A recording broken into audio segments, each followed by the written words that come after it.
Good morning. We are good to go. I'm starting to draw. I got a pencil today. Let's go. Let's go. Good morning to everybody. Good morning on all platforms. Wait, hold on. I take that back. I did not start the Instagram. Oh, so excited to get started. And I totally forgot I didn't start on Instagram yet. Let's do Instagram. Get Instagram going. We'll just take 1 second. But good morning to everybody on all the other platforms right now that are watching. Let's get Instagram going. Forget TikTok. Who needs TikTok? Forget TikTok. We won't do TikTok today, but I rather do Instagram on here because I did not like the look of yesterday's stream, and I preferred what we've had before. So let me just put this on here. Hello, Instagram.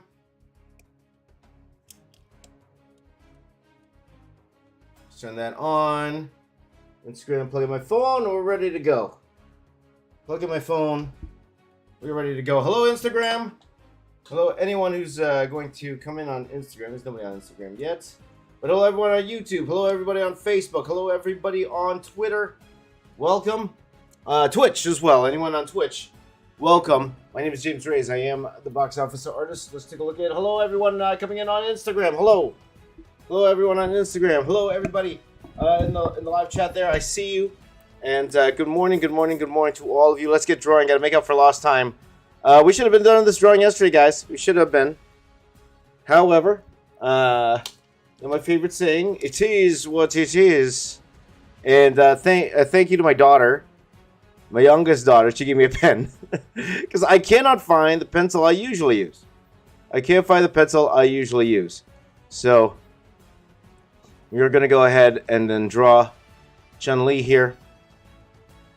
And we are not going to waste any time, my friends. Let's not waste any time. Let's get going because we are a day behind. So we will see. So good morning, my friends. Good morning to everybody who is here. And let's get this stream on the way, okay? Now, I'll admit to you guys, I am thinking...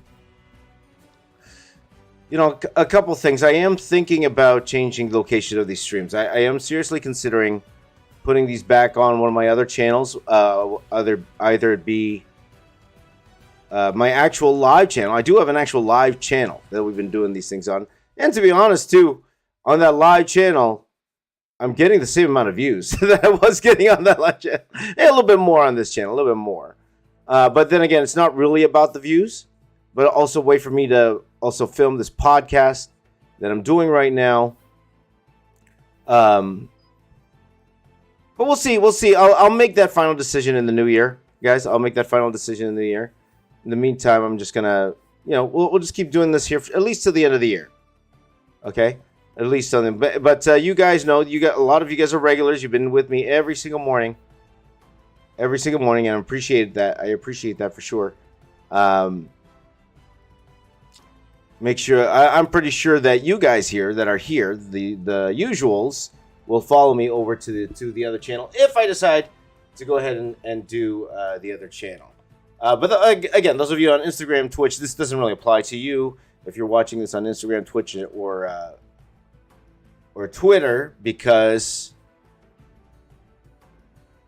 you're watching on different platforms, so it doesn't matter. You guys it will still be here for you guys. If this is your platform of choice. So there you go, guys. So good morning to everybody. Good to see everybody in the chat here.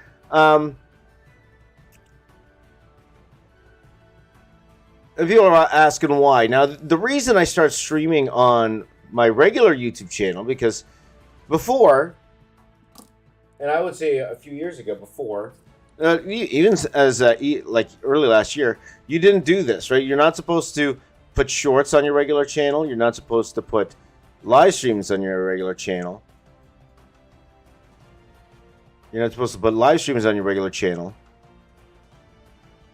For a couple reasons. Number one, it's because the audience gets confused about the content that you do. And they're not apt to watch everything.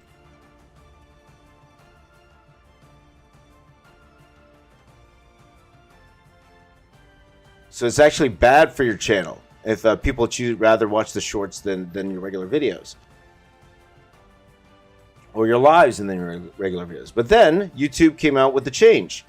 They came out of the change where the shorts are now separated from the front, and the lives are now separated. So the question is, do you even need to bother with multiple channels? Now, see, now saying that out loud, I'm even thinking, okay, does it even matter? Because like I mentioned before, these days, 90% of people don't go to the subscription feed anyway to watch videos. Where do they go? They go to the homepage to pick out the video. Okay, whether you guys do or not, that's a personal preference for sure. So that might not be you guys, but a good 80% of people these days, they go to the homepage to figure out what to watch. I go to the homepage too, and you know why? Because my subscription feed is full of shorts. My subscription feed is full of shorts. And to be honest, they probably will change that subscription feed. They'll change that subscription feed, I think. They'll make it more like a carousel, the shorts, like they do on the homepage. If you guys notice that they'll put those shorts on in like a carousel form, I think that's what they're going to do in the subscription feed as well. They start doing that with history. I noticed that too. If you look at your YouTube history, they start doing that with the YouTube history. So I guess there's really no need, but then we really have to think about your audience, guys, and who actually watches your channel and who you want to watch your channel. I was joking around. Guys. I was joking around with my kids. I said, you know what? I'm going to change my name of this channel. I am. This will no longer be called The Box Office Artist, my friends. You know what I'm thinking about calling this channel now? The Unbox Office Artist. Because we're doing a bunch of toy unboxing on this channel now. They want to call myself the Unbox Office Artist. They're like, no, Dad. Okay, fine. We won't do that. Unbox Office Artist. So,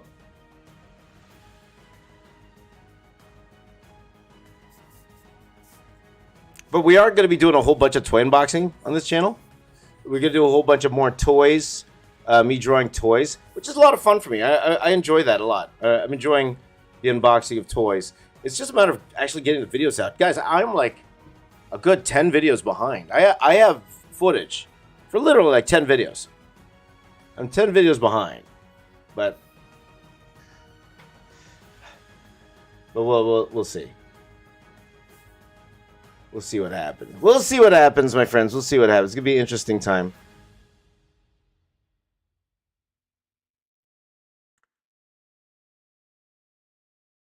But one video that's actually doing pretty well for me now was the one I did with the TD Bricks. Well, it was like a... I always call those like a collab without permission. I didn't ask TD Bricks if I could do that video. You just kind of do it and hope they like it. And, you know, if he had a problem with it, I for sure would have took it down. He had a problem with it. I didn't think he would have a problem with it, but, you know.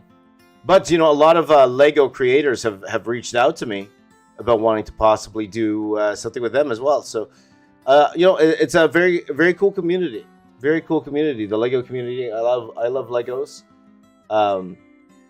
So, the Inbox Office Artist, so you can read fan mail. That's pretty good, Knuckle Sandwich. I like that.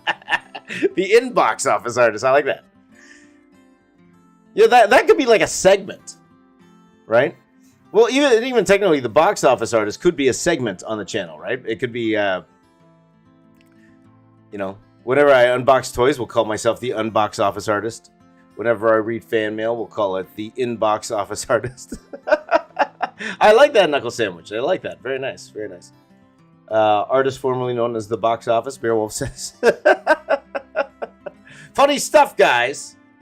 Funny stuff. So we'll see, guys. We'll see. Some interesting things happening. 2022. I got that Transformers, by the way. I got one of them. I'm supposed to get a Jetfire as well. I'm waiting for the Jetfire before I unbox it. Because I got an Optimus Prime here. And it's the movie one. It's the movie Optimus Prime. Like the original movie one. And it's still pretty cool. Like, if you ask me, I prefer the You know, I prefer the Bumblebee one. I prefer the design in Bumblebee. But this one's still pretty cool. So I do want to actually go and unbox that for you. But I'm waiting for the Jetfire. Once I get the Jetfire, then we will unbox that live here together, and then I'm gonna draw it because that's the thing. I want to combine them, right? I want to combine them for the stream, which would be a lot of fun. I'm not sure if it's a leader class. I have to check because it's under plastic. It's under plastic. So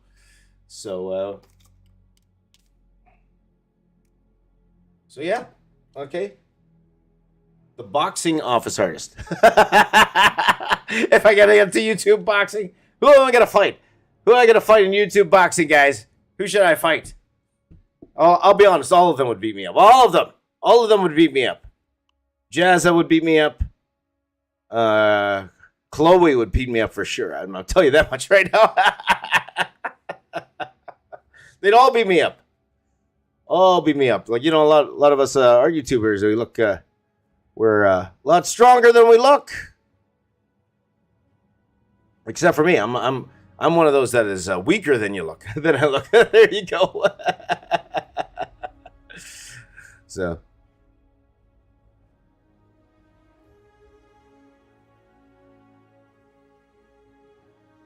It's interesting. I'm actually drawing on an angle here, guys.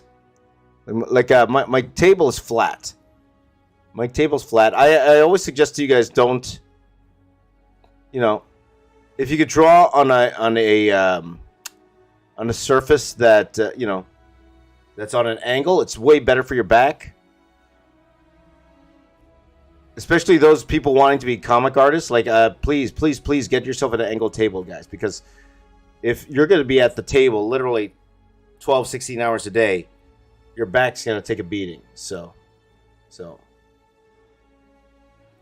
there you go.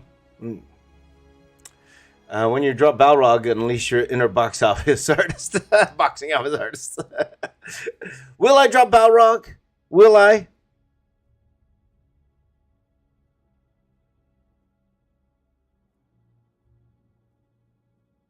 Will I drop Balrog? We'll see.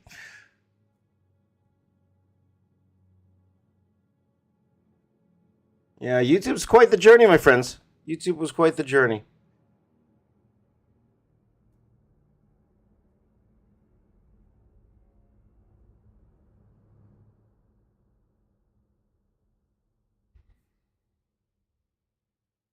So anyway, let's go ahead and drawing this Chun-Li here. So what would you like to talk about today, guys? What would you like to talk about today? No holds barred. Any subject?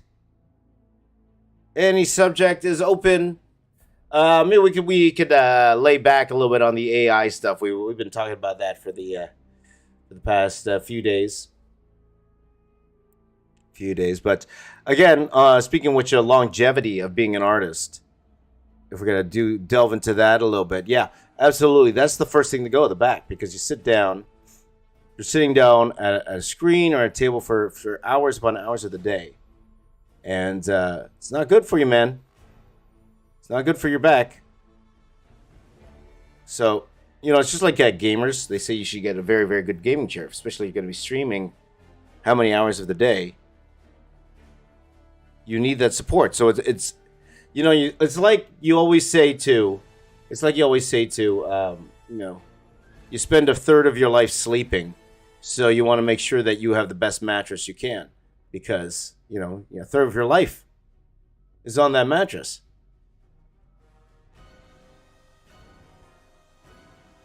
So you want to make sure that, you know, it's as comfortable and as safe as possible. Same with the right chair for the artist, right? We sit at this table for hours upon hours on end, unless you use AI art. And then you got to make sure you're good to go. So they have those stands, you know those ones where you could set it on an angle. So I would definitely tell you guys to get yourself an angled desk, or, you know, something to put your iPad on an angle as well. If you draw on the iPad, you know, anything where you're not hunched over. Like us artists, we got the bad posture. I got the bad posture. I remember once my wife made me go to this. My hand was hurting. Right, I had some cramps in my hand, so my wife made me go visit this this doctor, who was also like a chiropractor, but he, his doctor. So I went up to him with my hand problem. So he sat down. He goes, "What's your problem?" Right, and so I said, I got my hand. I've got like this little pain, like here. I forgot what it was, but so something like I pain here. And he goes, "Okay, come sit at my table." And then he starts cracking my neck, cracking my back, cracking my legs, and all that stuff. And then he goes, "Oh, you can move your arm now quickly." I'm like, "Okay, yeah, that's great. But what about my hand?" He goes, "Oh, your hand's fine." Yeah.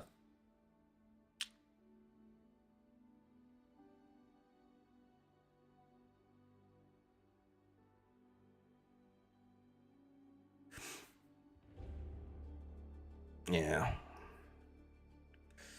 So, Gabriel likes to use a standing desk. That's one thing. You know what? When I was working in visual effects, I remember my my matte painting supervisor, Patrick, one of my good friends. He pushed that we all use standing desks. Okay, but our company, they were like, if you were gonna get a standing desk, you have to stand. Okay, you can't sit. All right, you can't sit. So if we'll get you a standing desk, no problem, but we won't get you a stool. Because you see sometimes these standing desks, like people would have stools, and then sometimes they would just sit off the side of it. So the owner of the company was very adamant. He said, "Okay, if you get a standing desk, all right, that's all well and good. No stool for you. No stool for you." Because they had stools in the kitchen that were perfect size for it. But he was like, no stool. Okay. So it was fine for the first week. But when you're standing for 12 hours straight, guys, that hurts your back. Like my back was hurting, man. Even my back was hurting.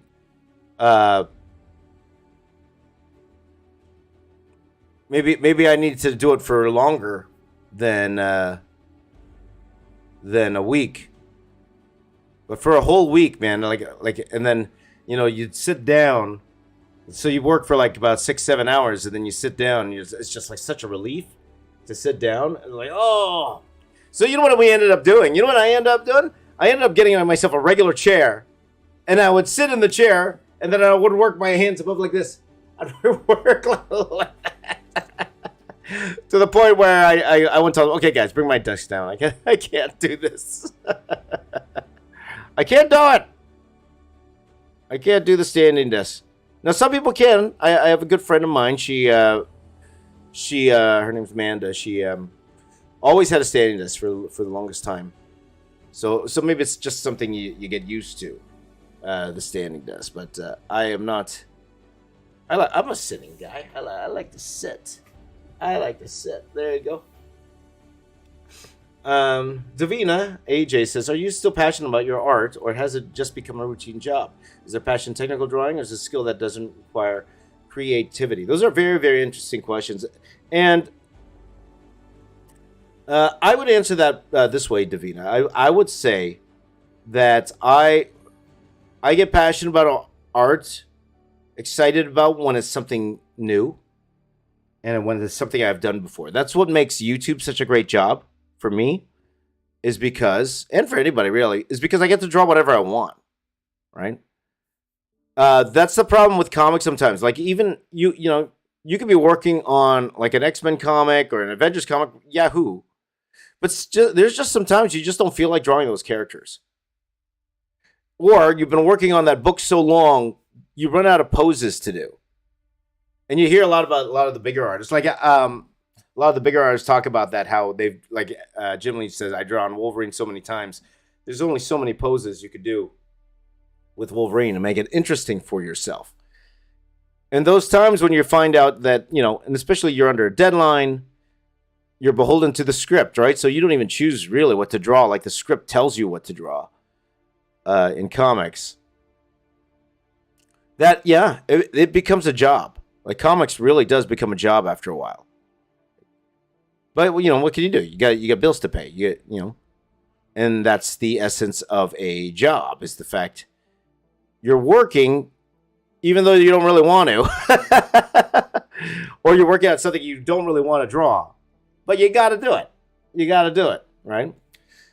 YouTube's a little opposite to that because, you know, yes, I'm working. Yes, it pays the bills, but I'm doing what I want to do, really. So that's what makes it the best job, is because I get to do what I want to do. But again, you really need a certain amount of success to make this work full time, guys. Because I mentioned this earlier in a stream. You are not going to be able to make a earnable living or a sustainable living. You won't be able to pay your bills unless you're getting millions of views a month. You need to get millions of views a month. That's the only way it works. In terms for AdSense, okay? Now, if you're able to build unless you're good at audience building. And when I say that, if you're able to build a very loyal audience that will buy your products, okay, or support you in that way, buy your products, then yeah, you could earn a lot more that way, for sure. But in terms of the actual YouTube AdSense itself, the only way you could make an earnable a living where you could pay for your bills, you could pay for your rent, you could live on your own, is if you're in the millions of views a month. You need millions of views. Okay, total views. Okay, not just on one video, total views. Okay, and YouTube's the only place you could do that. I've heard Facebook is not bad, actually. Facebook's not bad in terms of their AdSense, but YouTube has always been number one. In terms of that, you cannot make this kind of money on TikTok. You can't. So most TikTokers, that's why a lot of them phase out, because you could get millions of followers on TikTok, but a lot of them have trouble transitioning that over to YouTube, because that's the only place you could really make money just off the actual videos themselves without advertisers. So a lot of them try to get to YouTube, and some of them weren't successful because the algorithm wasn't that friendly to them. Now it is. So we're going to see a whole influx of, well, we already are, but you're going to definitely see more TikTokers coming over to the YouTube side.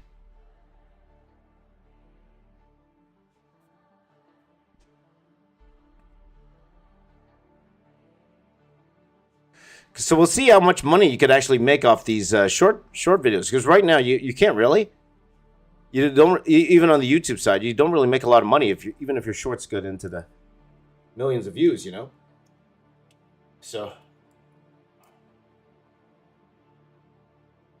yeah, Gabriel says, you know, that's the cliche. I call it a cliche. Gabriel says, if you love your job, you won't work a day in your life. That's absolutely true. However, it's really hard to find the jobs that you love. You know what I mean?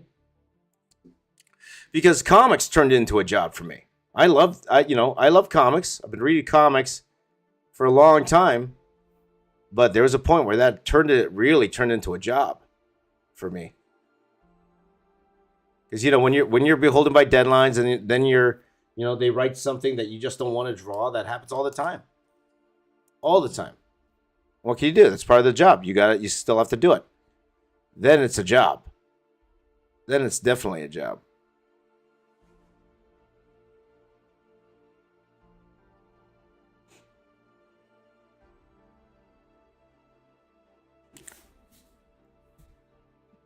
So in terms of what I'm doing here, so this doesn't feel like a job. If it did, I wouldn't be doing it because I don't have to. I really don't have to do these streams in the morning, guys. I don't have to. But I do it because it's fun. I do it because I enjoy it, right? If I didn't enjoy this, I wouldn't be doing this, guys. I wouldn't be doing this.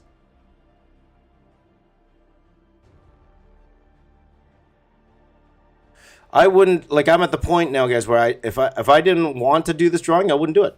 Why would I? You know?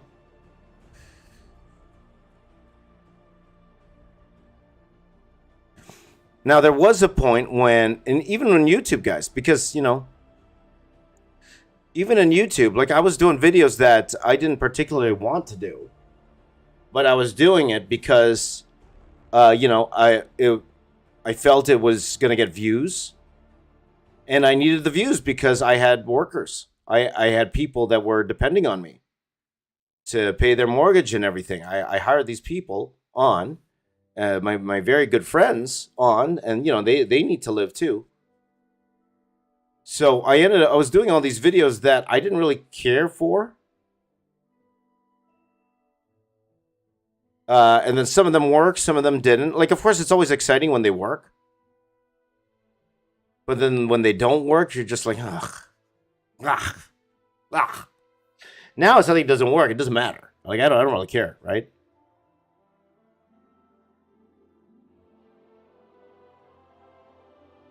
But one thing that I am happy is semi-working is that Lego thing. I'm actually really happy that a lot of people are starting to watch those Lego videos that I've been doing. So yeah, we're definitely gonna be doing more of those Lego video, guys. Probably sooner than later. I'm gonna be drawing this giant mech. I'm gonna be drawing this giant mech shortly, in collaboration with another Lego YouTuber. Who's actually killing it right now. He's doing way better than I am. Though, he has like a 15th of the amount of subscribers I do. He's earning way more money than I am. Just shows you subscribers mean nothing today, guys. Nothing. Subscribers mean nothing today. But it is the vanity metric, right? It is the metric that gives you the rewards. So that is what it is. But my friend, we are... he created this giant mech in Lego, and I'm actually going to draw it. And I can't wait, actually. We might actually do that this week. We might actually do that this week, so... so we'll see. Yeah.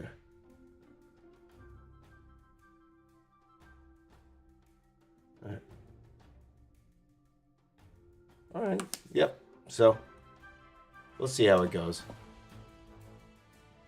What a fun time, my friends. What a fun time. Hold on a second. So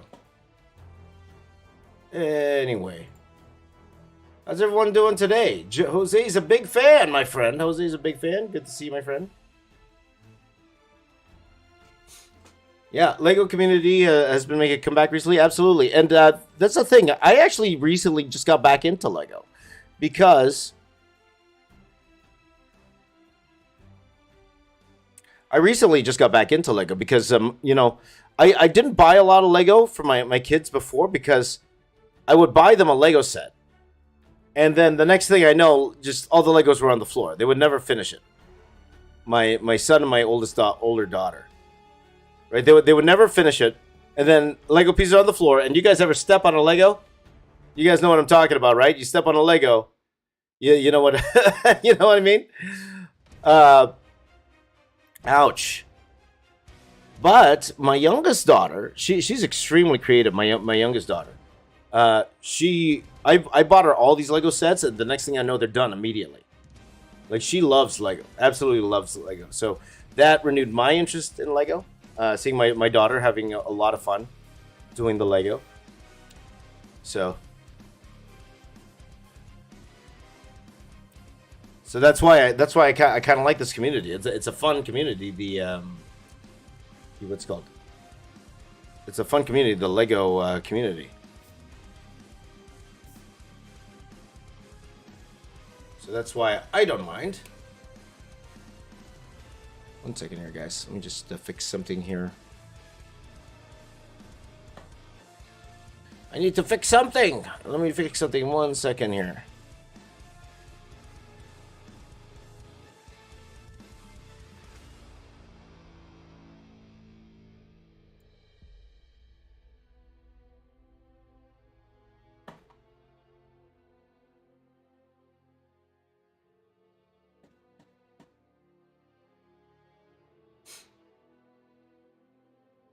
All right.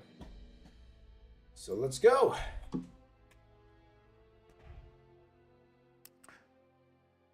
But that's the fun thing about doing these streams, guys. Like, I could draw whatever I want. That's why I like doing shorter drawings now, guys. Instead of doing these long drawings of multiple characters, this excites me a little bit more than that. Just because I get, there's a chance to draw something new every day.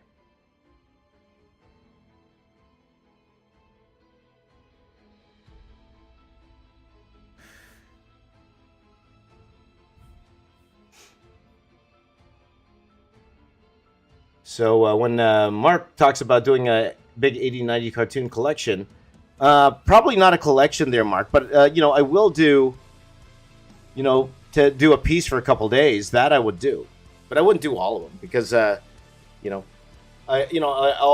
age groups like to watch my stuff. So at the same time, I call it like a learning experience. I'd like to show them what we grew up with, right? That'd be a lot of fun to show them what we grew up with. They think it's cool or not, but I want to do content that everybody will enjoy, right? So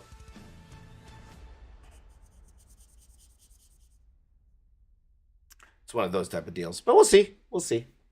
Hi Mario, good to see you, brother. So there you go. Want me to draw all female characters from Marvel? Well, I am doing those. I am doing that Phase 4 thing. Now I know we haven't done it for a couple weeks. Okay, I'm behind a couple weeks, and I'm actually sad. We're behind a couple weeks, and there were varying factors for that. So we do need to get back to the Loki one and get that out of the way. Part of me wants to just do that tomorrow, just to get it out of the way, the Loki one. And then we could go into something. What's today? Today's Tuesday. Get the Loki one out of the way. Today's Tuesday, right? Tuesday, Wednesday. Yeah. Because the Bricklead, what's it called? The collab I want to do. I spoiled who it's with. The collab I want to do, that particular drawing might take 3 days. It might take 3 days. So, I'm trying to think of the best way to do that. So, I don't know. We'll see, guys. We'll see how it goes. We'll figure it out.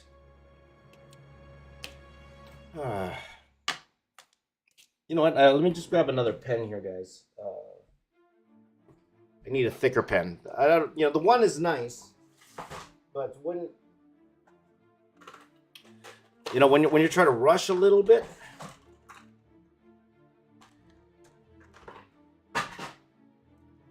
A little tougher. Let's see. Excel wants me to do a detailed onslaught. Oh, that'd be fun. That sounds like a lot of fun, actually. I wouldn't mind doing an onslaught. For those of you who don't know Onslaught from Age of Apocalypse, I wouldn't mind doing an Age of Apocalypse piece. I loved Age of Apocalypse when I was younger.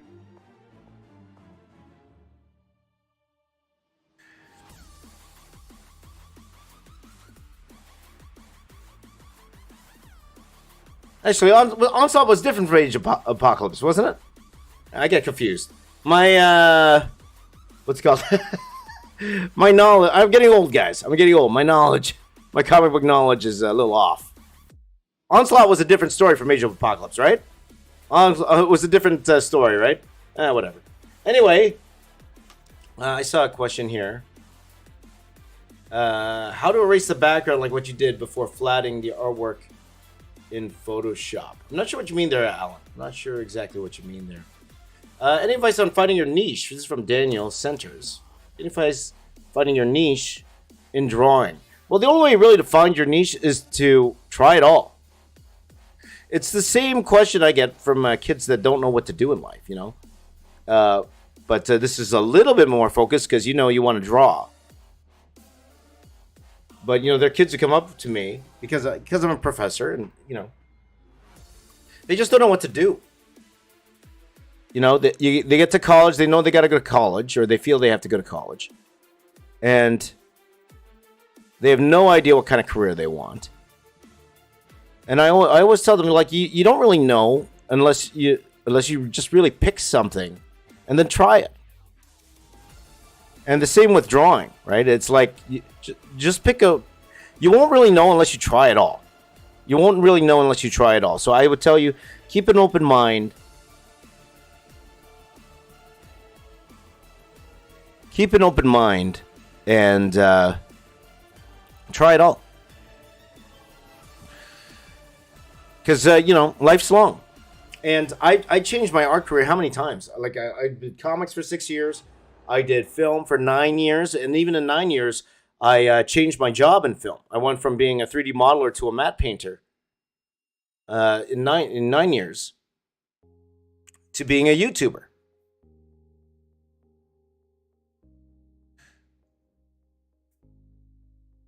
So, of course, it's always nice to find it earlier.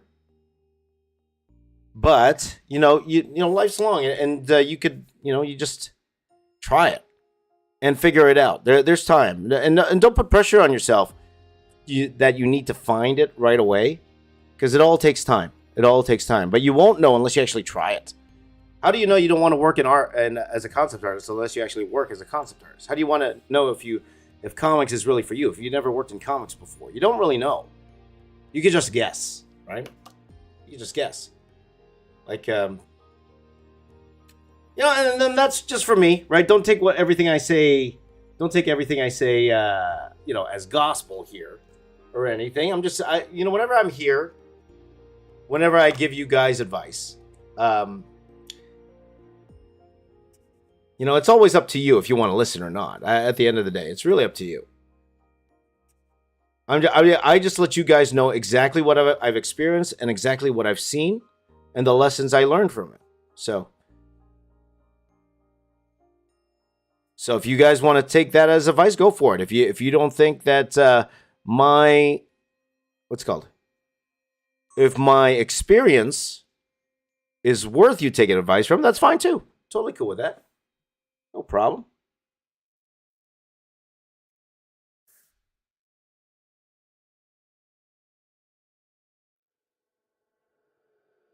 No problem, man. So, let's see here. Gabriel said, I used to teach at George Brown. No. I didn't teach at George Brown. I taught at Centennial College in Toronto here. But George Brown is a Canadian college in Toronto, though. So there you go.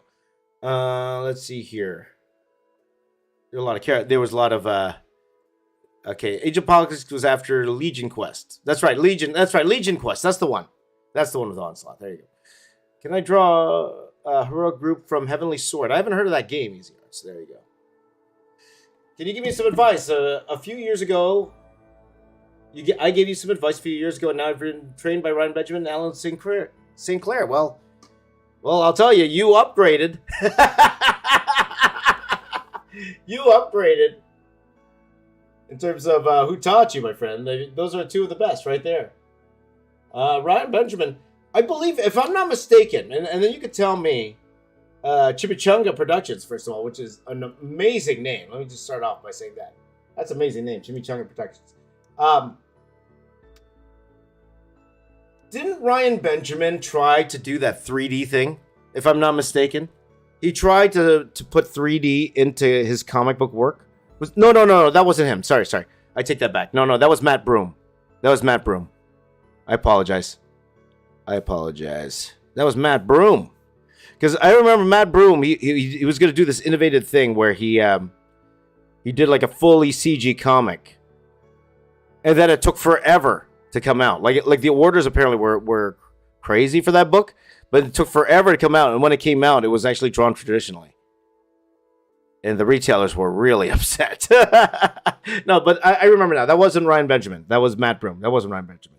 Ryan Benjamin, prolific, he used to be a Wildstorm artist and done a lot of stuff for DC now. Talk about guys to work under. Alex St. Clair is like a coloring master. I always tell you guys, don't look at me if you want to learn how to color your comics, okay? Don't look at me. Masters like Alex Sinclair, who's colored Jim Lee's work forever. That's awesome, man. That's awesome. So congratulations, my friend. Let's see here. Cody says, I'm a digital artist. I've been making trading cards for a while. Awesome. Something I can't get the hang of is adding good shadow to female characters. Got any advice on that? That's the hardest thing. Mainly because the more shade you add to female characters, the older.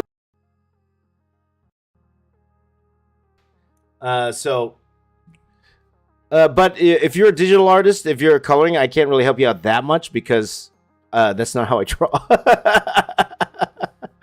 Again, don't ask me any coloring question, guys. You're not going to learn. I stick to what I know. Here. So we might actually move on from Chun-Li here, guys. We'll just leave it like that for now because we got a lot of characters to get through this morning. It's already 5 o'clock, too. I only have 5, 6, 7, 8. Maybe we got 3 hours. We got a little bit of time. So let's see here. Can you continue the One Piece in the Marvel style? Absolutely, my friend. Absolutely. But again, I'm super behind on all the videos. Like I have all these videos that are in the works right now, and you guys know I lost my editors, so it's more when I have time. And you guys know I have things to do during the day. Like this isn't my full time anymore, doing comics or doing YouTube. I have other responsibilities during the day and other things to do during the day. So when videos come out, like because even part of me is thinking maybe I should hold off on putting regular videos out until like I get a whole bunch under my belt first. I'm really considering doing that, but we'll see. We'll see how that goes.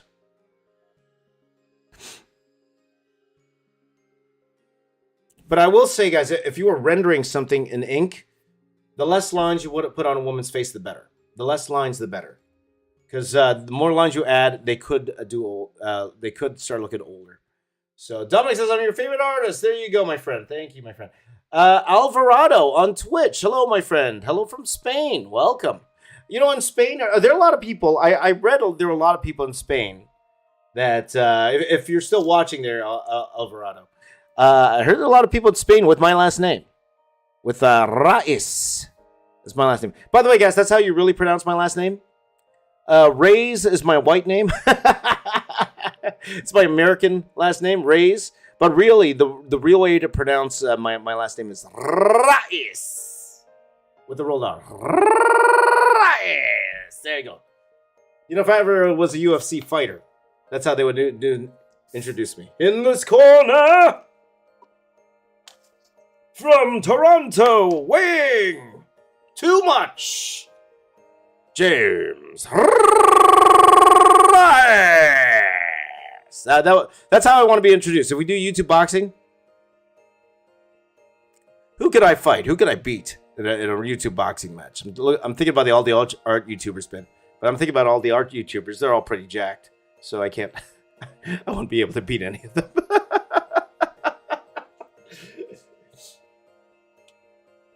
I'm going to challenge Mark Crilly. Mark Crilly, you're gonna whoop my behind. I know that. But we'll do it for the clout, my friend. I will lay down. You know? I will throw the fight for my hero, Mark Crilly. There you go. Mark Crilly, let's fight. Mark Crilly, let's go. YouTube art boxing. Okay, Alvaro is still watching. Awesome. Let's see here. Please, no, I noticed you, Dominic. So there you go. Let's see here. There you go, Chimichanga. Awesome, man. Awesome. You're gonna learn a lot from those guys. Beerwolf says Wildstorm has good books like Gen 13 and Wildcats. Some of my favorites for so much. For sure. Guile next. You're right. Let's do Guile right now. I agree. Beerwolf, let's do Guile. Okay, so our James Root. Yes, that's exactly what my last name is. James Root. You know, and it was a joke I had with my late wife before because my wife's name is Ruth. So I'm like, your name is Ruth Roots. Ruth Roots. That's what I meant. Yeah, so Raiz in Spanish means roots, guys. It means roots. So there you go. So me and Mark Crilly. Look out for it, man. From DAZN, me versus Mark Crilly. There you go. There you go. Goodbye. I'm done. I can't fight, guys. There's no way. Mark Crilly will destroy me. There you go. Mark Crowley here is going to destroy me too. He's a Thai boxer. There you go. He's going to destroy me. There you go. Why am I drawing Guile so small here? Let me get my Guile reference here. Guile.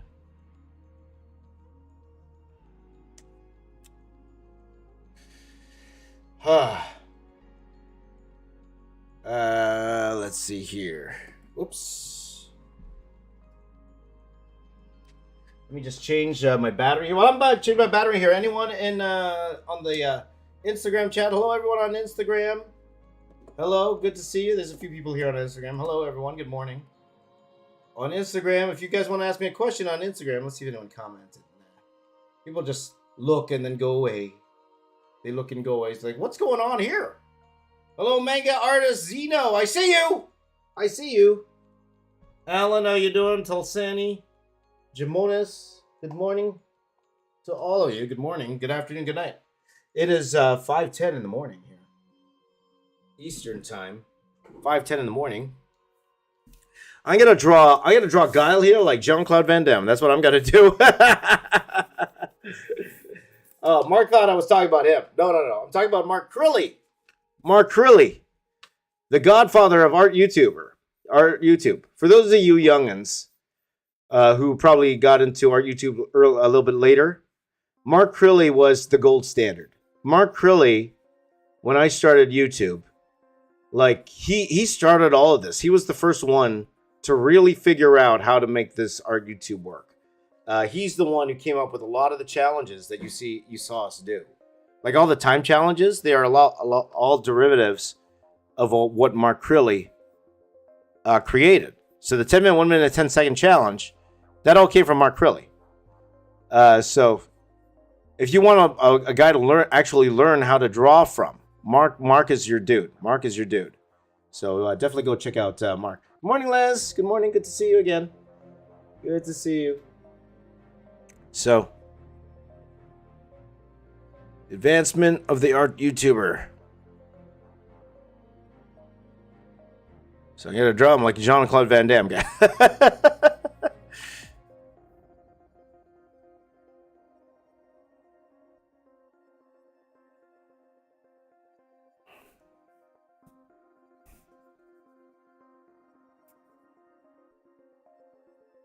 There you go. Easy Art says you should do a collaboration with Jim Lee. Well, easier said than done, my friend. People, a lot of people say that. They're like, I have him on Rolodex or something like that. Hey, Jim! People say we should collab. and he's like, with you? No.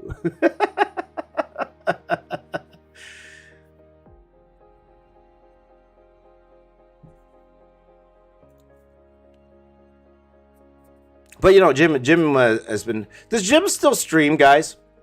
Does Jim still do his streaming? Because he was streaming for like a good 2 years straight, right? Does Jim still stream?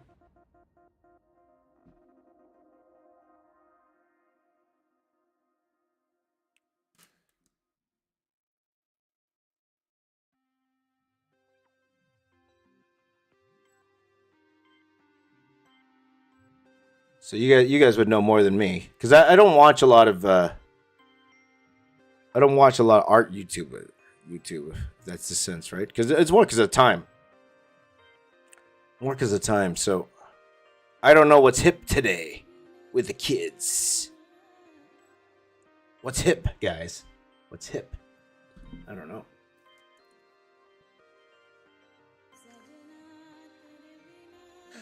You don't think he does anymore, right? Doesn't do it. Well, Jim's a very, very busy guy, right? Jim's super busy.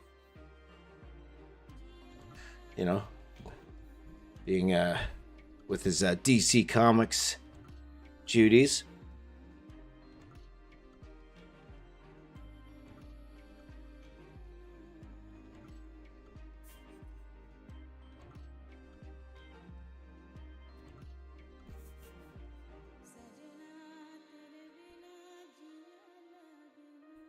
One guy on the come up, though, is my buddy Francis Manipul. If you guys check his YouTube channel, first of all, the dude can film.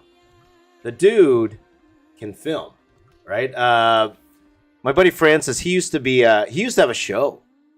He used to be on Spike TV.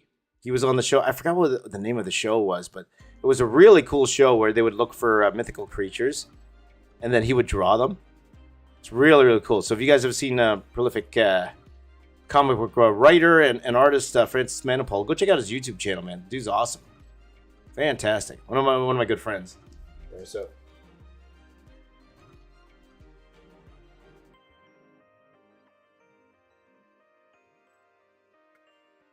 Yeah, you've been writing in the wrong stream there, Alvarado. There you go.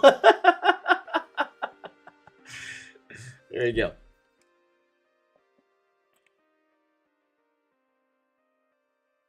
I'm hip, Razvan. I'm very hip. There you go.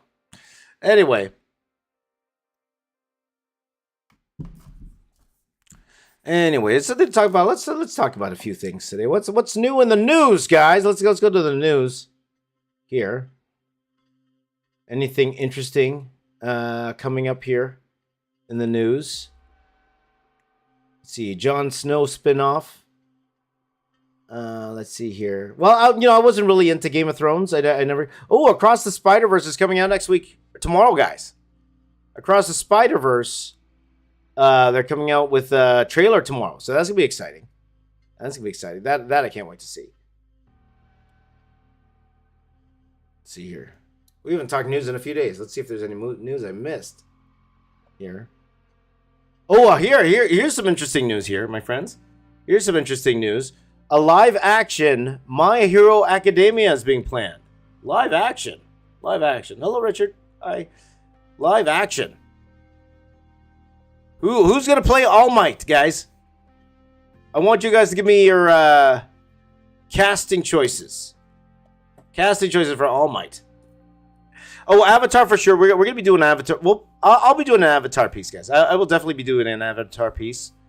I am seeing the movie on Friday. Okay. When are you? Have some of you guys seen the movie already? Avatar. I am seeing the movie on Friday. I am super excited. I'm super duper excited to see Avatar. Okay.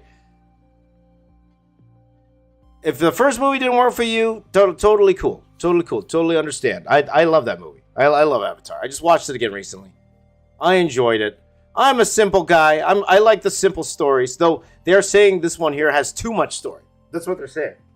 Maybe Cameron's like, you thought that there was no story? Well, look, watch this.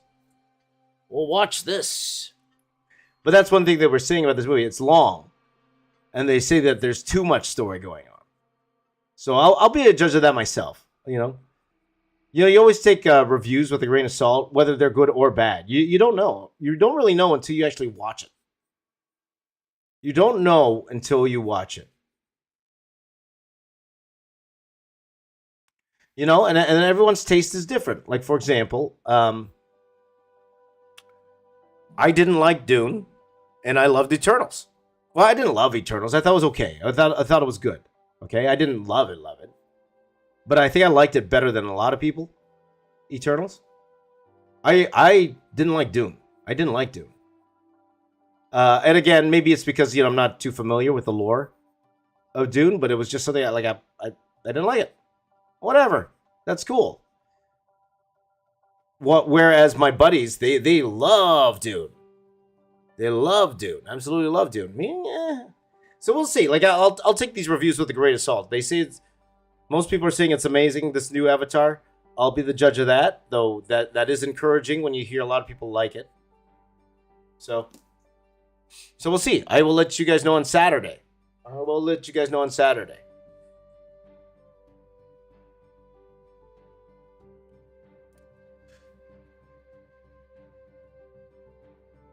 So I wouldn't call Eternals like my favorite movie of the year or anything, but I was okay with it. I was all right with it, But again, I understand if people didn't like it. I totally understand if people didn't like it.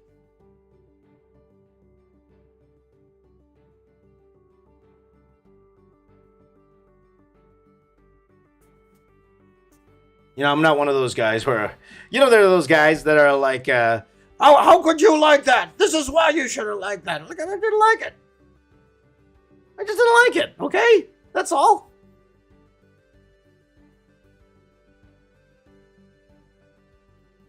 That's all. Right? So, like, for example, Beowulf didn't like Eternals. That's his honest opinion. That's how they felt. That's great. That's how Beowulf felt when watching that. And you're not alone. A lot of people didn't like that movie. Just like, a lot of people love Dune, and I didn't. I did not like Dune. Whatever. Whatever. Whatever.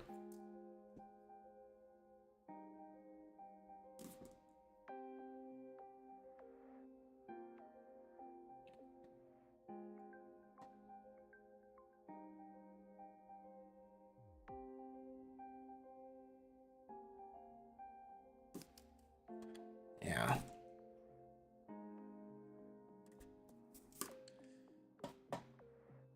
Unless it's She-Hulk, then you're wrong. Well, I won't even say that. Now, I hated She-Hulk. I'll be honest with you guys. I absolutely hated She-Hulk. But I do have friends who love She-Hulk. I have friends who absolutely love She-Hulk. And I'm like, okay. What am I going to tell them? No, you shouldn't like She-Hulk because of this, and that, right? As much as I believe that. But I had a lot of friends. A lot of women like She-Hulk. A lot of women love She-Hulk. I guess they could relate to it more, I guess. And then a lot of She-Hulk comic fans because a lot of it is from the comics. So I get that. But for me, it just didn't work. Just didn't work. But, if they like it, who am I to tell them they're wrong, right? Who am I to tell them they're wrong? They enjoyed it. That's fantastic. I wish I did. I was really looking forward to She-Hulk. And I was like, oh my gosh, what's this? What is this?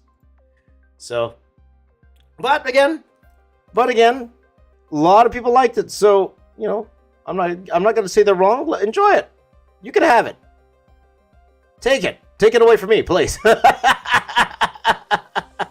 Take it away from me, please. I don't want it. But you can have it. There you go. It's just like food, right?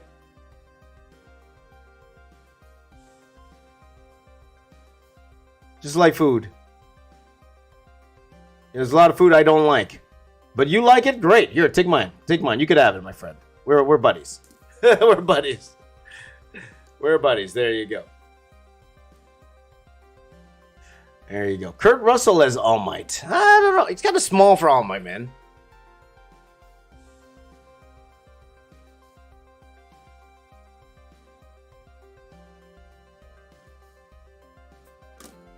I don't know. Anyway.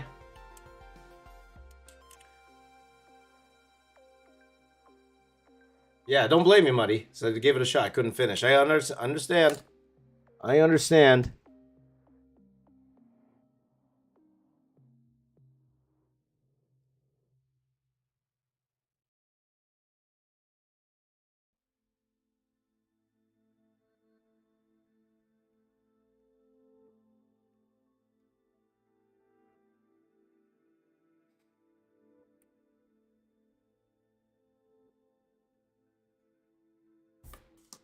So, anyway.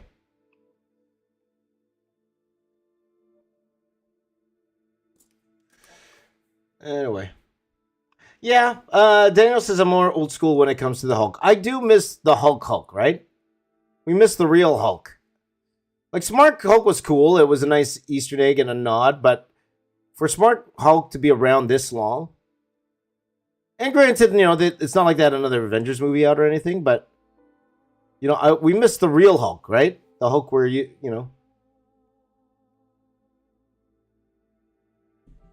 like this version of Hulk is fine, but yeah,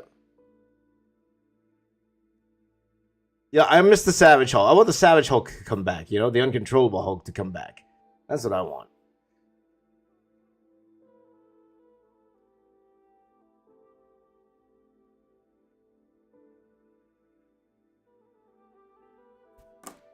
So, anyway. Okay, take care, Liz. See, Bear Wolf says some people like hot sauce, but I gag at the smell of it. See, there you go. I'm indifferent to hot sauce. I like it on some things, though I don't have a very high tolerance. I could never be on hot ones. I would never be able to be on hot ones. Not that I would be invited or anything, right? But I would pull, what's his name? What's his name again? DJ Khaled. I'd quit after the third one. That would be me. I'd probably quit after the second one. Like, nah, I'm good. Nah, I'm good. Josh Brolin as All Might? Yeah, I guess. No, I think we'll probably see somebody new in there. We'll probably see some new actor in there. It depends on how much budget. It's for Netflix, so I don't think they're going to have something super duper. Well, but then again, Netflix is, they got a lot of money. But it is a TV series that they're doing here. So I don't think they're going to go full A-list actor probably on All Might. I don't think they are. But you never know. They might. Nathan used to eat chili eating contest. Yummy. Yeah, so.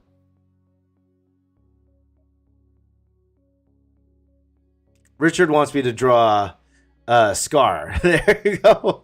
That would be fun. I could draw Scar. But have you guys seen the concept art for Scar? Like, they had some great concept art there, man. They had some concept art where he looked just like how he looked in the comics. I don't know why they settled in on that. You know what I mean? Like, why did they settle on that? And then whose decision? It must have been a Feige decision.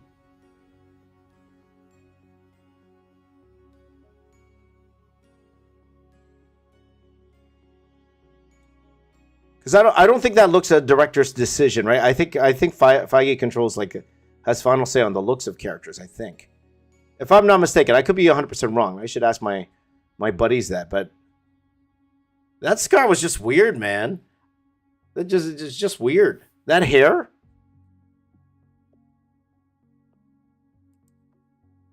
Like, who would ever shave their hair that way? Like, who did, have you seen that done before? Because when I saw the way that his hair was, where he shaves the front part of it and leaves the back part of it, the way it was, do people actually do that? Is that common? Is that common? I don't know. It's weird.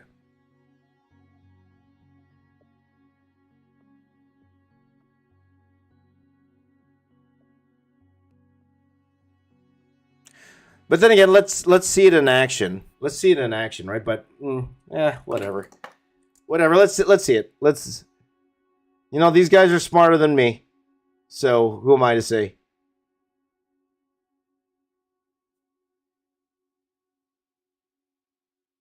Maybe he'll go look good in Secret Wars for all I know. I don't know. Maybe he'll look good then.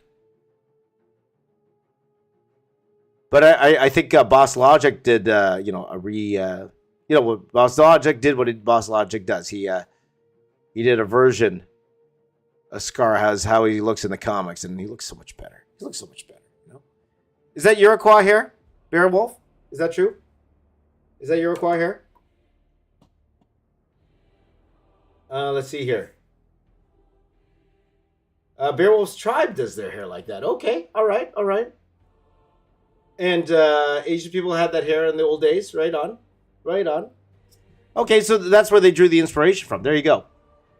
Doesn't mean it looks good. But you know what? Again, until we actually see it in action, because all we saw was just him walking up, right? All we saw was Scar just walking up and say hello. He didn't even say hello. He's just there, right? Until we actually see Scar in action, we really don't know how it's going to feel and look. So we'll see. And you never know. Like, sometimes new directors come in and then they change things around. So, if he's going to show up in Kang Dynasty, we'll see if Daniel. Who's directing who's directing Kang Dynasty again? He's the director for Shang-Chi, right? Daniel Dustin, is that his name? Maybe he'll change it. Maybe he will. But we'll see. We'll see how it goes.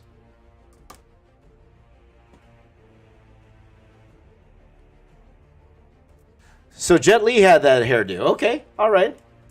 Right on. Oh, thank you, Wu-Tang Bang. Thank you. Random question: Mortal Kombat, Street Fighter, or Tekken? Much love, brother. I'll go Street Fighter. I'll go. No. I'll go Mortal Kombat. Mortal Kombat. Would I draw Mortal Kombat again on this? I've drawn Mortal Kombat before on this channel. But again, my channel is starting to skew a bit more younger now, especially with doing these toys, especially with my children's show. So as much as I would like to do another Street Fighter piece, part of me thinks, you know, because I think of all the kids that follow me because of my kids show. And let's just say Mortal Kombat's kind of not appropriate for them. It's not. It's not the most appropriate thing for them, which is unfortunate because I love Mortal Kombat. I think it's great.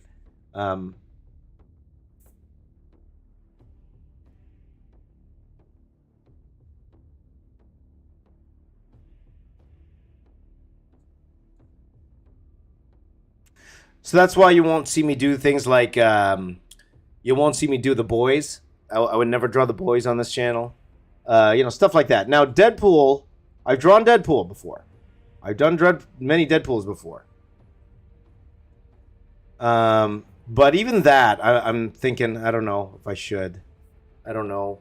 Just because, again, I know a lot of kids watch my channel. Okay, I know a lot of kids watch my channel, so, you know, I want to keep everything on the family-friendly side. I'm a family-friendly guy. On the PG side, I'm a PG guy.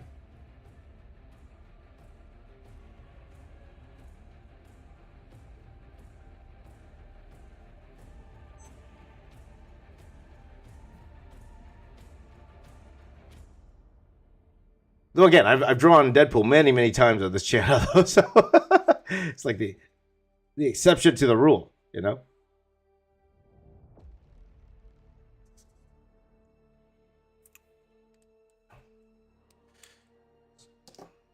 I could do Mortal Kombat the animated series. Is that still out there, Knuckle Sandwich?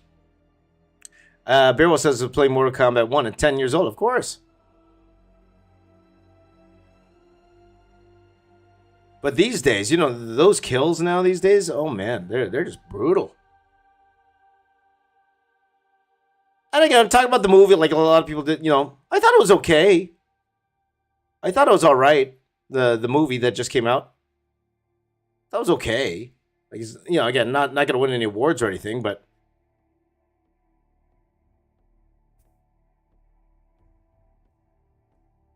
it's watchable for me. They came up with a sequel. I'd watch it for sure. I'd watch it.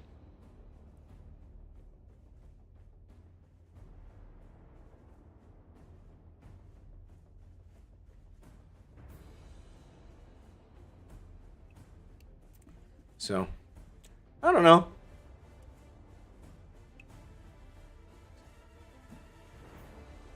We'll see.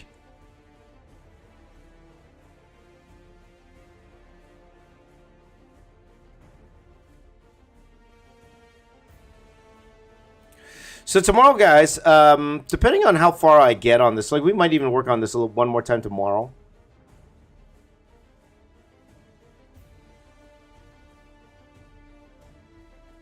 But we'll see. In the meantime, guys, yeah, let me know what you want me to draw next. Okay? But most likely, I'm going to be doing like a mech next. Like a most detailed drawing ever. Style mech. A Ninjago one. A Ninjago most detailed drawing ever. We haven't done one of those in a while. So that might be something we're going to do a little bit sooner.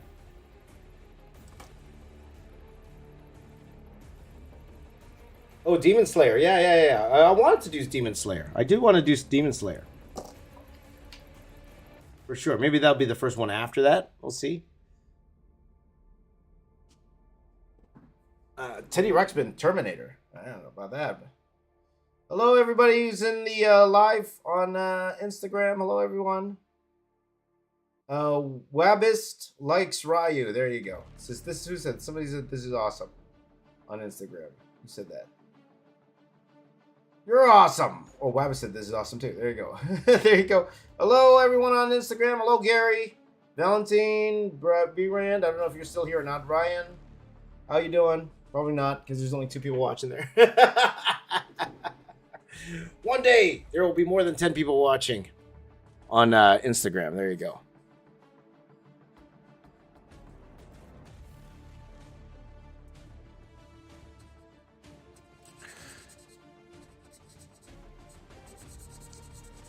One day when I'm awfully low. Cat Monroe, I'm gonna be doing way more than that. Let me just say that.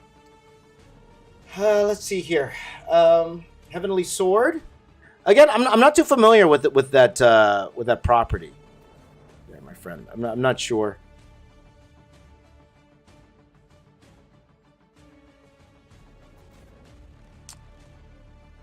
Let's see. Whatever Mata Nada M says, would you ever revisit your kid's original character redraws? I love those.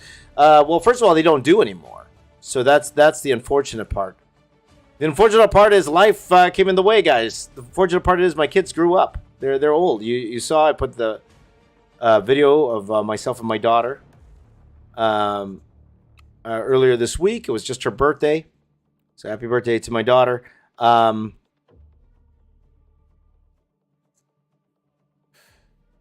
And my son's old now. He's much older now. So it's not cute anymore. It's not cute.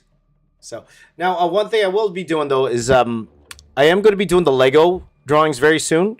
So some people have been sending me their Lego creations. I saw a couple on Instagram actually too. Though I prefer Twitter, guys. I really prefer Twitter just because it's a little easier for me. Because I really don't check my Instagram messages that often. And a lot of you guys try to message me on Instagram. You guys know it's very hard. Like I hardly answer any of them, right? So it's better to you're better off trying to reach me on Twitter than on Instagram. But doing the Lego creations, that's something we're gonna be doing. Also the Minecraft stuff. We're gonna be doing that soon. I'm gonna be doing like a Minecraft in real life style video. We're gonna be doing that sooner than later. Okay, just for fun. Just for fun. Let's see here. Trailer Entertainment says, "Hi James, just thought not so family friendly characters might expand the channel's audience, or maybe done on a separate channel." Well, that's the thing about YouTube, my friend. It's like YouTube recommends videos these days, right? That's how your videos get discovered. Okay, it's not so people do, and that's the problem my channel had. Okay, because I had videos that went viral for different reasons. Okay, I had videos that went viral because of the rock stuff. I had videos that went viral because of the Marvel stuff. I had videos that went viral because of my kids stuff. So people subscribe to my channel for different reasons. Okay, now there's good and a bad part of that. Good is you grow your channel super fast. The bad is they don't watch all your videos. They only watch the ones that they subscribe for. And that actually hurts the channel in the long run, okay? So this is a little advice for any of you guys starting a YouTube channel. Really, really think and get to know who your audience is and what they like and what they do. Because if you have an audience that likes everything, if you have multiple types of audience, YouTube doesn't know who to share your work with. They don't know who to share your content with. It actually hurts your channel to do that. So what you would say there, Trailer, I would actually, if I wanted to do that, I would do something a little bit more on the adult side. I would actually do that on a different channel. Because also, if I do something a little bit more on the R-rated side, I don't want that showing up in front of my kid audience. I don't want that showing up to an age, inappropriate audience. Now, again, I could. It does say for kids and not, that's the COPA thing. But let's be honest, like a lot of kids, they're just using their parents' accounts. Like how do they know, right? How do they know? And a lot of younger kids follow me because of my kids show. So I don't want that risk of them seeing something that's not age appropriate on here. That's why even on these lives, I'm very, very careful in things I say. I will slip up here and there, but that algorithm, it's something that everyone's trying to crack right now because it could lead to a lot of good things if you're able to crack it. It could be life-changing if you're able to crack it. But But that's why. So if I were to do something a little bit more on the adult side, it would be probably on a different channel. Though the interest, well, a couple things by doing that. Number one, it's the time to actually do it. Okay. And number two, the interest. Okay. I am not as interested to do, like a lot of you guys want me to do horror characters, right? A lot of you guys want me to draw like Freddy and Jason, like all of those, right? I really don't have any interest. Like, I'm not a real big horror fan. I'm not the biggest horror fan. I'm not into horror movies, really. I'm a scaredy cat. I get scared. I'm a scaredy cat. I'm so scared, guys. I'm so scared. So it's not really something I'm interested in. If there was any channel I would start, okay, I'll let you guys know this right now. If there was any channels I'd actually start, like an art channel, but with a specific niche. You know what channel I'd do, guys? I would totally do a wrestling art channel. A wrestling art channel. That's what I would do. Talk about a niche audience, okay? Talk about a niche audience. But I would totally do a wrestling art channel. In a heartbeat. I would totally do that if I had the time. Totally do that. I would do that over, yeah, like, because I tried doing, you know what? I tried doing that reaction channel last year. You guys remember that? And you wanted the honest truth why I did the channel? The honest truth why I did that reaction channel? Because I thought it was easy. Because I thought it'd be easy. Now, I'm sure if I stuck with it, the audience would have grew for sure. But it's not easy, guys. It's not easy. But have you ever seen reactors and you're like, I could do that?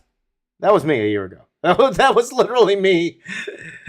That was literally me a year ago, right? Because I thought it was easy. It's not easy, guys. It's not. It's not easy doing a reaction channel. Or it's harder than it looks, okay? It's much harder. It's more a time thing. You need to be patient. It's more of a patience thing. Let's just say that. It's more a patience thing. I'm sure it would have hit if I kept with it to this day. If I kept with it to this day, I maybe, it would, of course, it would have more followers than it does now. But it's not easy. It's not easy. So, and I'm not much of a movie pundit. Like my reviews, these are my action. Looks good. I like it. I like it. Wow. And then you find yourself hamming it up for the camera. Like Soups. So you watch a trailer just like that. Like, whoa, whoa, and then you wait for the big action. Oh, is that? Oh my gosh! Wow, wow, wow. That's my reaction channel right there, guys. What do you guys think, man? That should be trending right there. That should be trending right there. So. Beowulf is a wrestling encyclopedia. That's right. He's watched for 36 years every company. You're my kind of person. There, Beowulf 13. You're my kind of person right there. Yeah, I would love to do a wrestling art channel.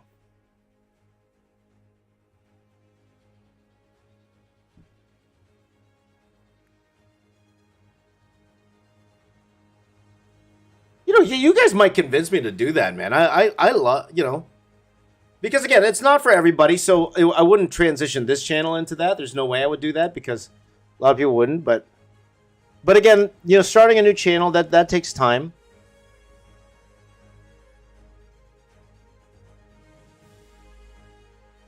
But dude, man, like even just saying it now, it's exciting to me. It's exciting. You guys know I wanted to do like a Bloodline piece forever, right? I wanted to do a Bloodline piece forever, and we'll see. By the way, I saw here, who is that? Richard said, have you tried drawing Paw Patrol in a Marvel style? I did not only tried it, I did it already. We're editing that video right now. So that video is going to be coming out in a few days. I'm not sure this week, but maybe early next week that video is going to come out. So I did do that. I did do that already.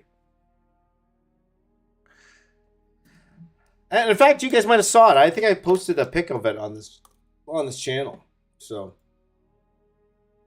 because even like an 80s cartoon channel, to me that sounds like a separate channel. You know what I mean?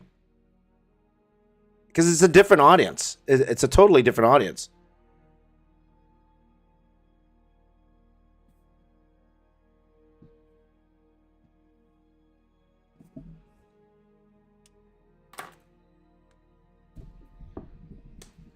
Like, because all of these seem like different channels to me. Like, I know it's all under art, but the person who would be into like 80s cartoons is not necessarily into wrestling, right?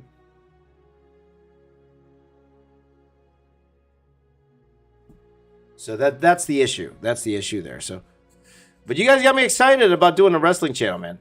You guys got me excited. Because you guys know that's all I watch. I just watch wrestling. That's the only thing I watch. I love wrestling.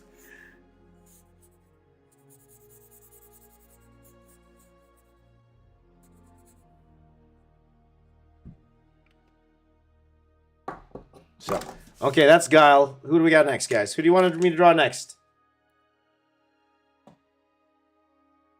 You guys tell me. Who should I draw next here? Let me ask my friends on Instagram. Instagram. Who should I draw next? Who should I draw next, Instagram? Montero Art says yes. That's not a character. But that's okay. Welcome, my friends on Instagram. Let's see here. Blanca. Beowulf wants me to draw Blanca. Akuma. Well, I think Akuma came later, right? I'm probably not going to do Akuma in this piece here. We're just sticking to the earlier characters here. Let's not get to the bosses yet, guys. Let's see. Okay, I'll give you guys a choice here. Okay? We could either do E. Honda, Blanca, Dalsim, Zangief, or Zangief. That's the four, okay? E. Honda, Blanca, E. Honda, Blanca, Dalsim, Blanca, because he's usually crouched down. That is a good point. That is a good point. He is usually crouched down, and I could draw someone over him. So okay. Yeah. That's not bad. That's not bad. Okay, let's do Blanca then, guys. Let's do Blanca. That's a good point. Good point. I like your points there, my friend. I'm just gonna turn the camera up here, a little bit over and down. So I'm gonna draw him like here. Blanca there. We'll do Blanca now, okay? Beowulf is trying to confuse the algorithm by voting with two different characters. There you go. Monterio Art wants me to add Black Adam. I don't think he was in. I don't think he was in Street Fighter, but that's okay. That's okay, my friend. Dalsim, Joker wanted Dalsim. Mr. Rick Noons wants Street Fight. There you go. So, okay, so let's get going here. Hello, everyone on Instagram. Yeah, let's add Blanca down there. We're gonna add Blanca. We'll do Blanca, Zangief, and then we'll do E. Honda and Dalsim there, and then we'll get to the bosses after that. Okay. There you go. Tukaz on Facebook wanted Zangief. There you go. But we will do. And don't worry, guys, because we're going to get to all of them. Don't worry. Don't worry. What time is it now, by the way? It's 5:48 a.m. So the latest I could go today is 8 a.m. As you guys know, that's usually the norm. And the thing, drawing this and stuff, like so many wonderful artists draw these characters, right? It's like, how do you improve on what's already here? Like, it's like, you just look up Blanca and you see all the amazing art that people have done over the years. Like my buddies at all my good friends at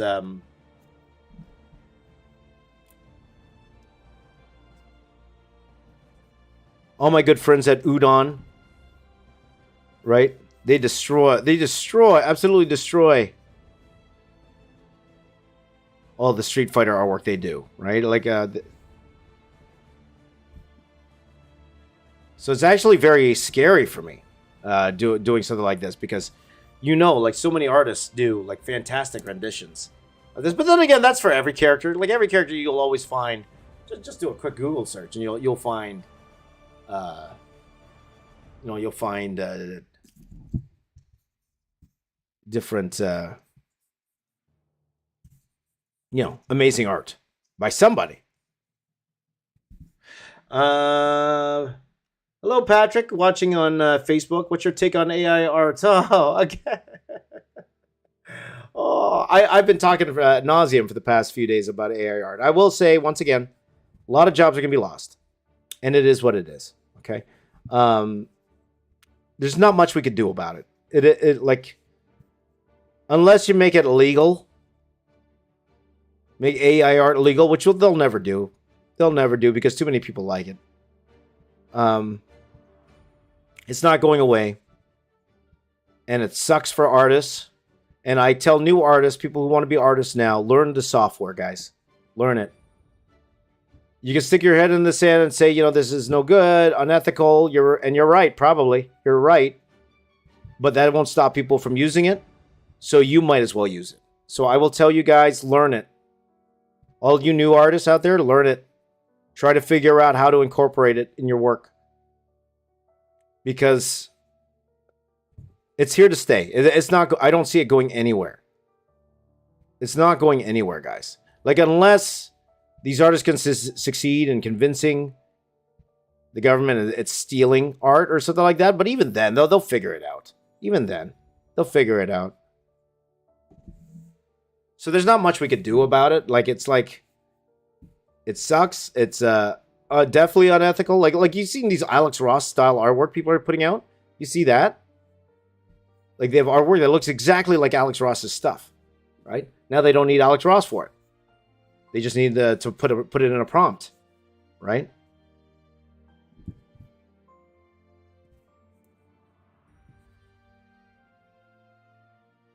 So, I talked ad nauseum about it already. So, but I will reiterate to you guys, if you're an up-and-coming artist,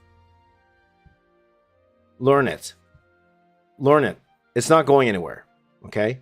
Or treat it like it's not going anywhere. Because if you stick your head in the sand and say, no, I'm just going to stick to my traditional art, that's all well and good, but you're going to fall behind. There were people on Reddit just yesterday. There were people on Reddit who outright said, "Oh, this is great. I'm going to create all these AI art, and sell it at conventions." People said that, man. People are saying that. People are saying that. So we could debate whether it's real art or not. It doesn't matter. It doesn't matter. I don't even think that's even a worthwhile question, right? It's like, as long as the person buying the artwork thinks it's art, that's all that matters. So a lot of people doing commission work, you're out of luck, man. You're out of luck. It's going to affect pretty much all art forms, man. The only one it's not going to affect is tattoo artists. I think Don Atomic said that best. The only ones that it's not really going to affect that much is tattoo artists. Because, you can't... There's no machine yet that you could just insert your arm, you come out with a tattoo. Not yet. There will be.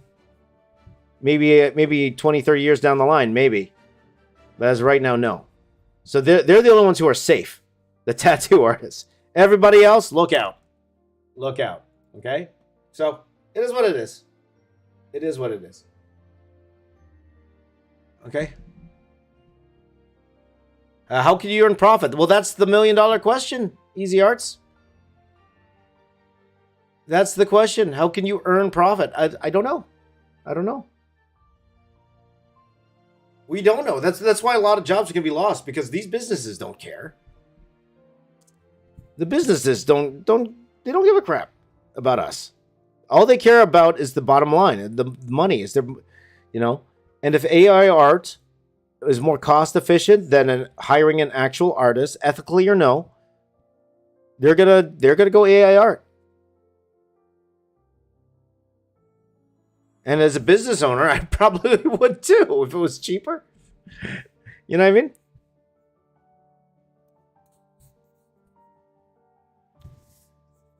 Yeah, whatever. So it's not here yet. guys. So, you know, you're not going to see the effects of this for a few years. But you see how excited people are online to be able to make art on their own without having to hire an artist. They're so excited. Like, everybody changed their picture to that Lensa app, right? Everybody changed their profile picture to that. So, whatever. Yeah, like even right on our station, right? They have AI art in a portfolio in our station. Come on, right? Whatever. It is what it is, guys. So younger artists, don't sleep on this. Learn it now. It's always the early ones. It's always the early ones that that succeed from this. Right? They're the early ones who got on the NFTs. They were the millionaires. Now they're not. But the early ones, they're always there. AI is advanced form of tracing. Even tracing requires patience. Not with AI. Not with AI, because all it takes is a few words, and now you got art. Tracing, you got work to do. Tracing, you have work to do. AI art, not really. So, for example, like, we could do that, right? Like, I could do a video where I'm like, okay, box office artists versus AI art, like some of you suggested. And I think Jazz is doing stuff like this. But what if I did a video where I'm like, okay, I'm going to make a mashup. I'm going to make a mashup of Blanca and, I don't know, Goro, okay, from Mortal Kombat, okay? So I'm going to draw my version, and AI art, you make a mashup of Blanca and Goro. AI art's going to destroy me, right? They just will. Because I can't paint the way, like a lot of these images, I can't make artwork like that. I can't.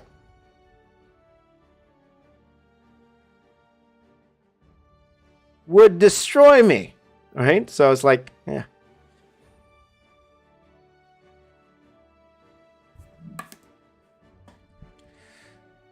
It's not a bad video though. Wouldn't be a bad video, right? Definitely not a bad video.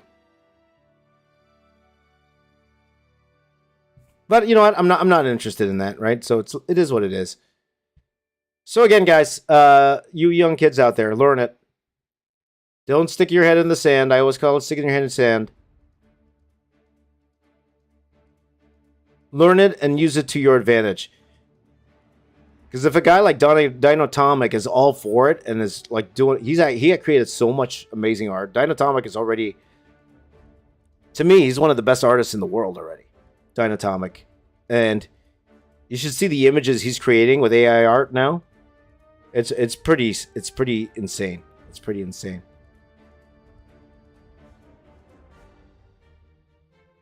But again, I don't know what happens to the artist. I just don't. I don't know what's going to happen to the artist. I don't. And we're not really going to know for a few years. We're not going to know where the jobs are anymore.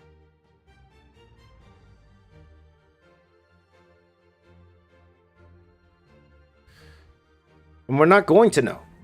So, it is what it is, guys. Again, I ranted about this for quite a few days now.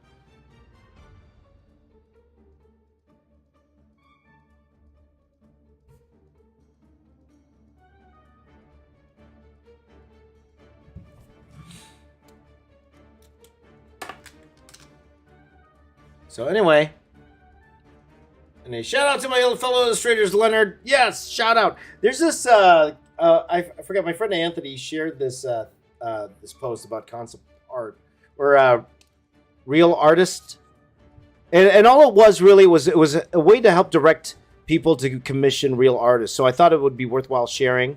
So I'm gonna probably share that on my Instagram shortly. Like it's not fighting AI art in that sense, but it's promoting real artists, right? Real people here. So Muddy says AI won't take your laugh.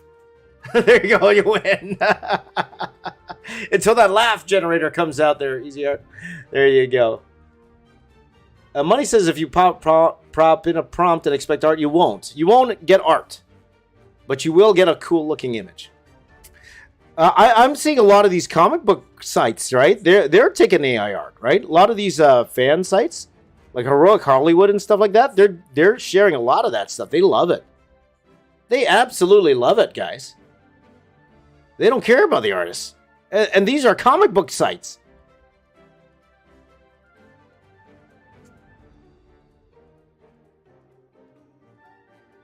So it's really twofold, right? It's not just the fact that technology is here and it's good. It's not just the fact that people think they're now artists because they're using the art. It's the fact that the regular folk don't care and are loving it, you know?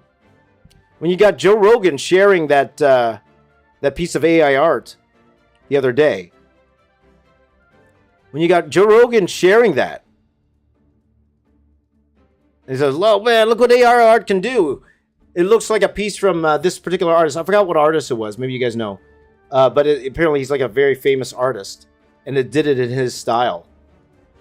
And the guy who generated that AI art, or who put the prompts in, he was actually a very nice guy. He said, because people messaged him for prints of the art. First of all, that shows you right there. Shows you right there. Hundreds of people messaged that guy for prints of that artwork. It's AI generated art. If he was an unhonest guy, he would have made a killing selling prints of that, right? But what did he say? He said, no. These aren't for sale. I was just messing around. Go support go support the artist this is based off of. And they gave a link to the actual artist. Very noble of that dude. See, that dude gets it. That dude got it, right? So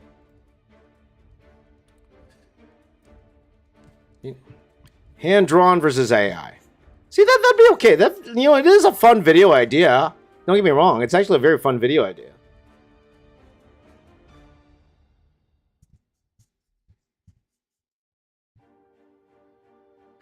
And to be honest, it would probably get a lot of views. If I said Marvel artist versus AI art. Marvel artist versus AI.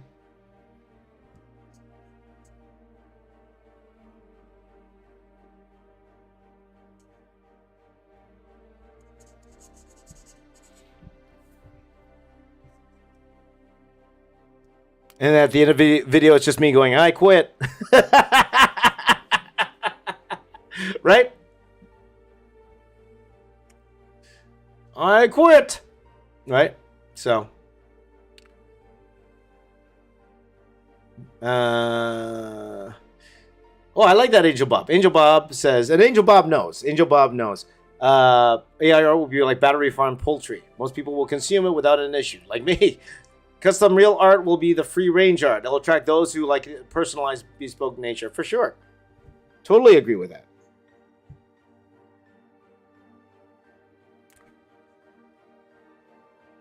Now again, like people were, and this has been stuff like this has been happening for a long time. Like people were highly against people like using photos in their artwork, right? Which a lot of people do.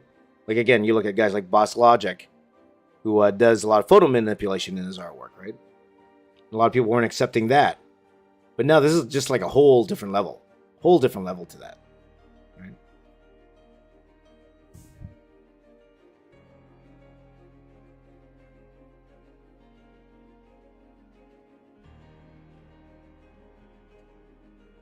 So we'll see. It's too early to see.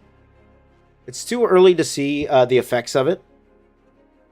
But just the excitement you see online, right? Like all these people that are so excited they're able to generate artwork of themselves, by themselves, with this technology. And you see how happy and excited they are, and they love it. Everybody changed their profile pic to that Lensa app thing. They love it, whatever. Okay, I talked too much about this, guys. It's not worth me talking. Prompting is going to be the skill you need. Yes, that's right. You got finding the right words. My suggestion, you guys, go look up that Markeith Brownlee video. He just put it out a couple days ago where he talks about AI art. And not only AI art, AI scripting as well. And it's a very, very, very interesting video. Guys, go check that out when you can.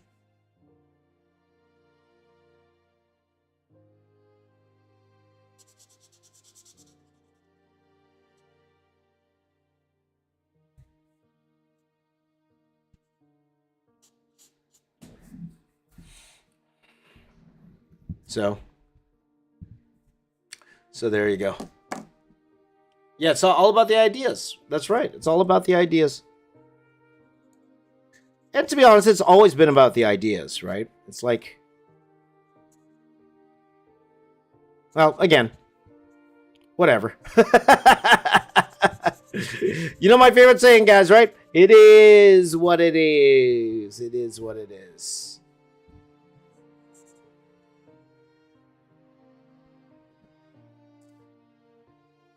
It is what it is. And what it is what it is. There you go.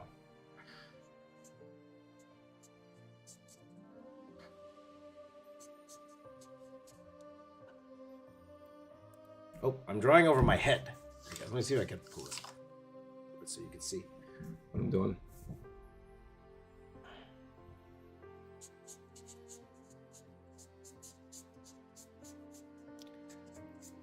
So if you guys were to ask me, my number one tip for young artists out there, yes.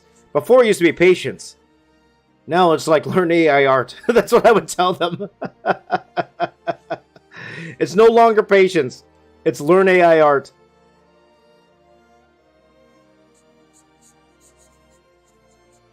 Or get into coding or something now, man, because there's no point.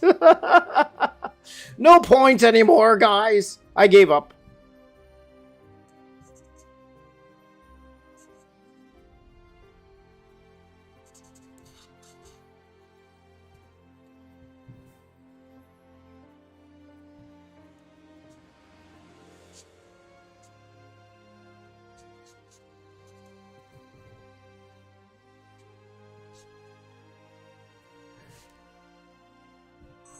No, I am excited about that wrestling channel.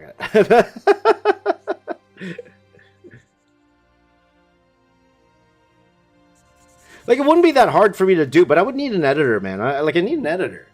Because I could pull off multiple drawings a week, right? You guys know that. But, you know. Like, do one wrestling drawing a week and then do a couple of regular drawings. I could totally do that, but it's just about editing the videos. That's the bottleneck, as we say. But, yeah. Mario's going to try some manga? Go for it, my friend. Go for it. Is the Olympia done yet, guys? When's the Olympia, or is it done?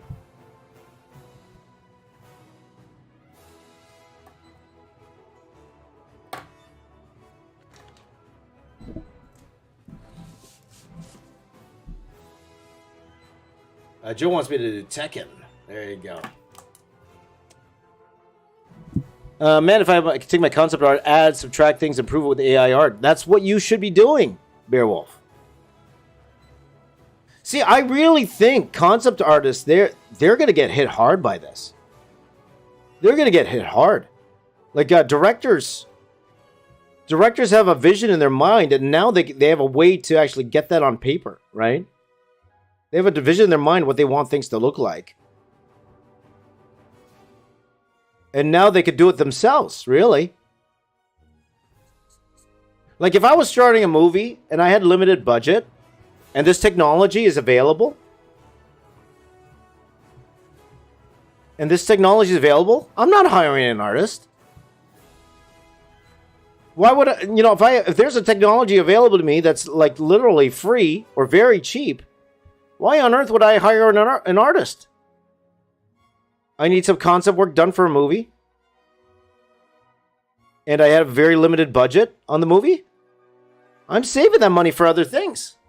Right? So I understand. I totally understand why they wouldn't, ethical or no.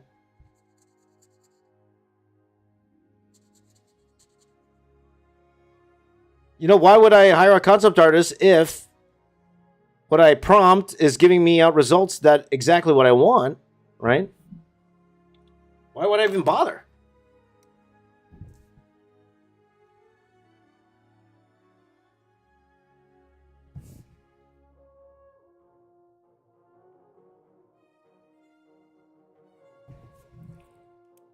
So, So I get it. But it just sucks for artists. That's all. Invisible Bully threw in $2. Thank you, my friend. Thank you for the super chat, my friend. Good to see you. He says, Psycho Crusher, you draw M. Bison yet? He's my favorite. Not yet, my friend. Not yet. He's probably last. Bison, we're gonna do last for sure.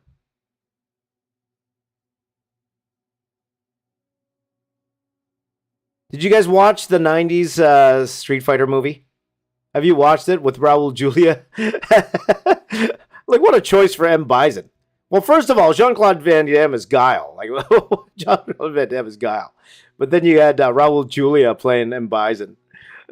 The late, great Raul Julia playing M. Bison. That's funny stuff, man. Funny stuff.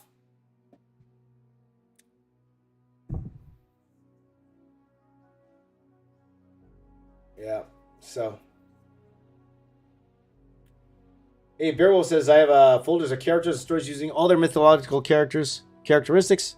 So a lot of the backstories are already written. Well, go throw them in the AI, man. You have these cool looking characters tomorrow.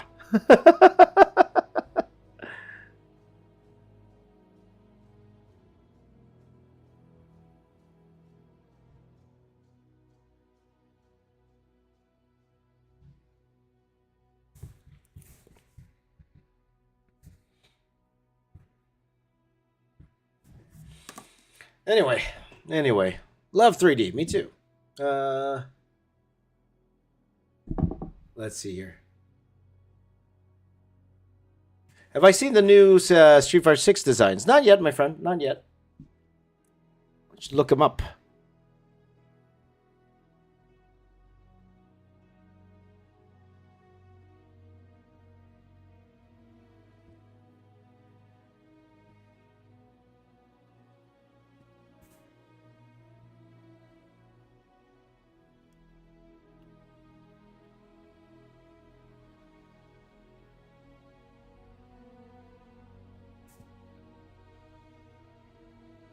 By the way, my buddy Thomas, he just colored the Turtles piece. A lot of the pieces that we did online here, they're all colored already, and they're looking fantastic. Thomas absolutely killing it with the colors. So, but gotta get these videos out to you guys, man. You guys get to see these videos. They're pretty cool. They are pretty cool. Let's see here.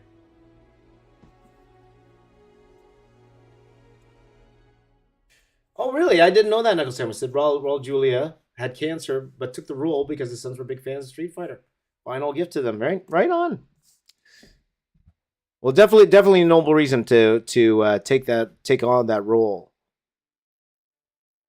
Just, when I think M. Bison, I don't think Raul Julia, I usually don't think that, but that's awesome. That's amazing.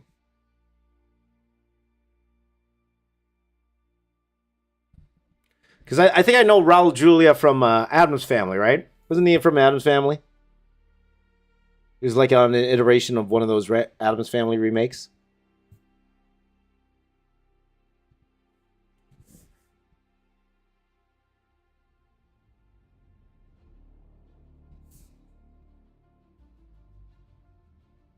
So we'll do, after this Blanca here, we're going to probably do Zangief next. And then we'll go to the other side and we'll do E Honda and then Dalsim. And then we see what we have time for here, guys, okay? Because I do want to get to the bosses. We're maybe going to draw them small, right? But we'll see. Let's see here. Easy Arts want me to draw Contra as a Marvel character. That'd be funny. That would be funny. Let's see here. It would be cool if you turn cars into Transformers again. That was a lot of fun, and that was a fun. That was a commission that we did a long time ago.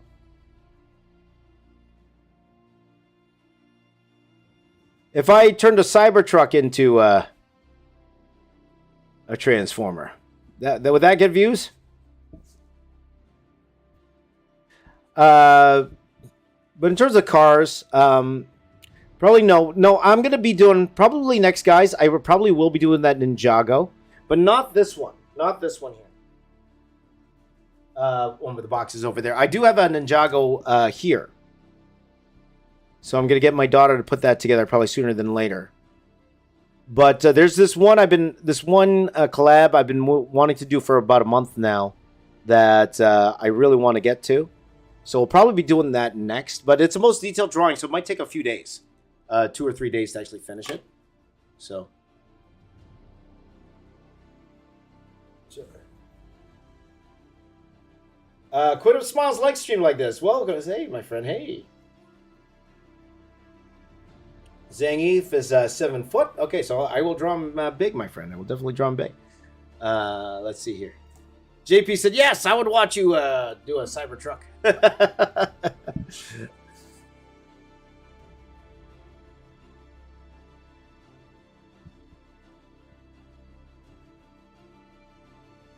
Okay, let me just erase this and just see if again, I can work on Blanca all morning. It's already 6:15. I only have about another. I have till roughly 8 o'clock is the hard out because I'm bringing my son to school.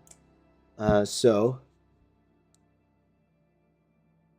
I could get my daughter to drive him. She has a driver's license now.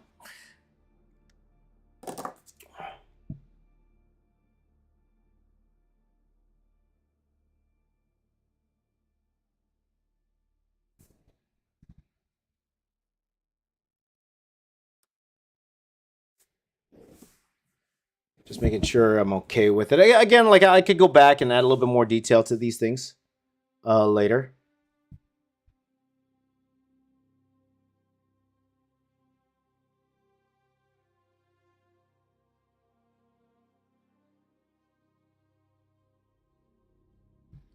Just want to give him more of an expression here.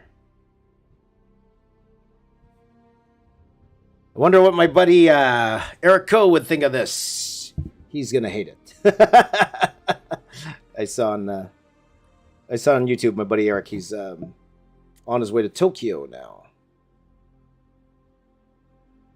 I love Japan. I've been to Japan recently, but it's been a while. Let's see here. King Al threw in a super chat. Thank you, King Al. I appreciate that, my brother.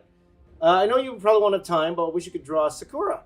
She's always been your favorite SF character, but love your art as always. Thank you, my friend. Thank you. Well, we'll see. We'll see. Well, worst comes to worst, my friend. I am using Sakura markers. There you go. But again, well, we're gonna do all the traditional Street Fighter characters here first, and then we'll see if we have time. You never know. But thank you for your suggestion, my friend. I really appreciate that, and thank you so much for the super chat. Really, thank you for the support. It really does mean a lot to me. So thank you so much. I noticed when I touch my blue microphone, the speaker turns on for some reason. Easy Art says do a collab with Proco. Love Proco. Love Proco. He does some fantastic things on YouTube. Again, he's one of more of those OG guys. I guess you guys would consider me an OG as well, right? Us guys who've been at this for quite a long time, and Proco was definitely one of the dudes that I looked up to when I first started this. So let's see here. Quinn of Smiles on Twitch says digital art is nice, but there's too many digital artists, and he appreciates physical art. Right on. Paper art, painting art, even sculpture art for sure. Absolutely.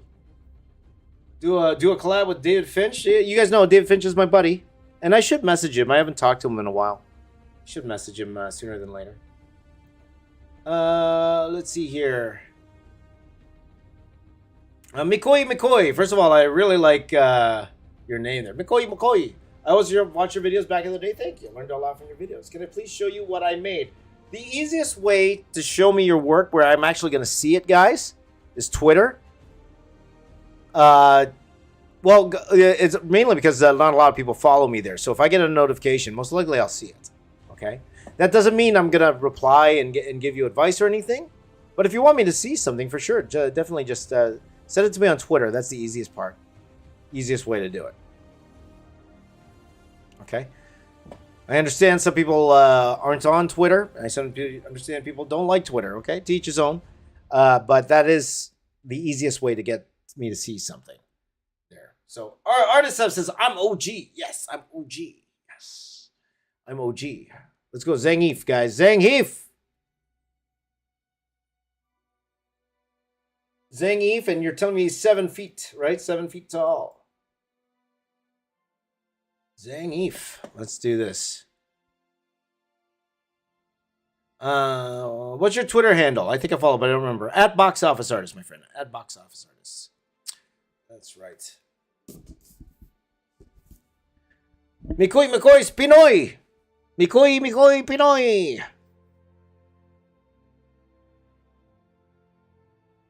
He's Filipino. You know what that means? Uses a tabo. Well, I do too. So I'm a tabo guy through and through. I don't know if that's saying too much here, but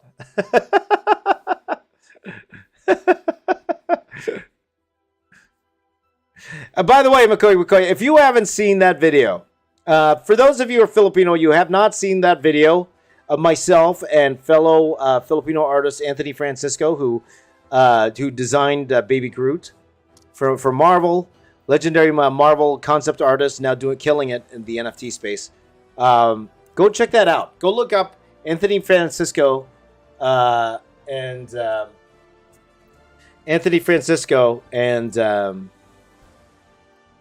Box Office Artist. And we did this video where I customized a tabo. And it's a fun video. It's a fun video.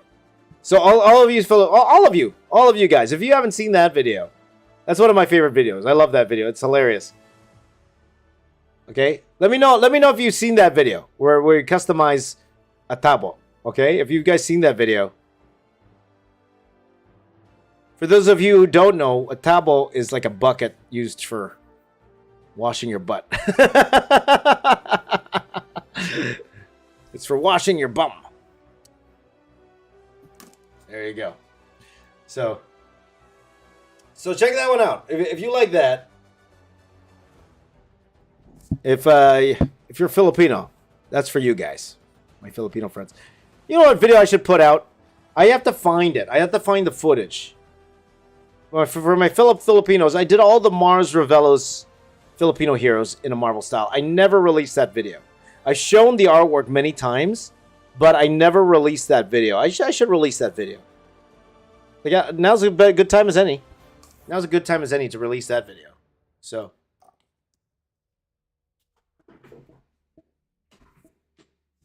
Hello, everyone on YouTube or Instagram. Hello, everyone. All these people joined. Good morning, Ija Cobb King. Good morning. Good to see you, my friend. Good to see you. The view here is better than on YouTube. Thank you, Reese. Thank you. It is actually better than on YouTube.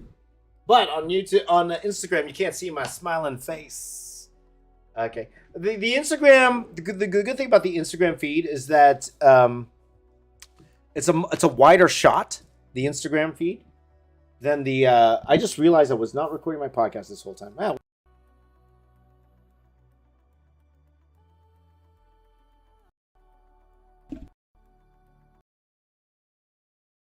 Instagram's feed is a much wider shot than the YouTube and Twitch and Twitter feed.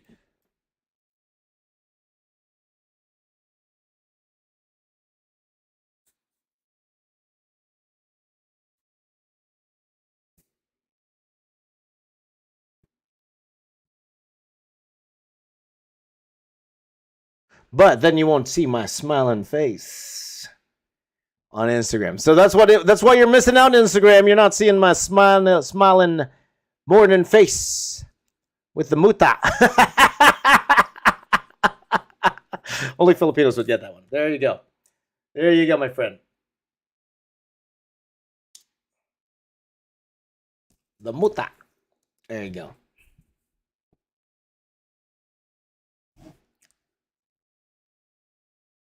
What is the, for my Filipino friends here, what is the English word for muta? Is there an English word for muta? Muta. See, I don't speak Tagalog, but that's one of those words where I don't know really what the English equivalent is for that. I don't know the scientific term anyway for muta. Muta, the great muta.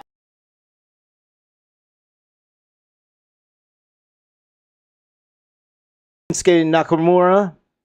Is that Wrestle Kingdom? Are they doing that Wrestle Kingdom, guys? Sasha Banks at Wrestle Kingdom.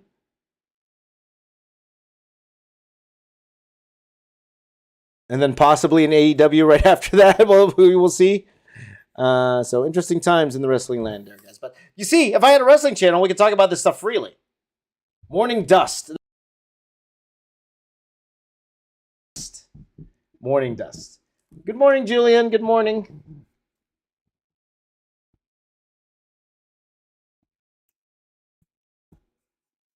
See, you guys just made me really want to do a wrestling channel now. You guys did that.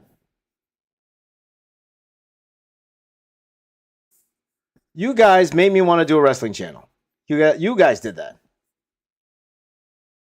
I would highly enjoy that. I would enjoy that. So can you show us your table? Go to Instagram. You'll see it. You'll see it more. The table.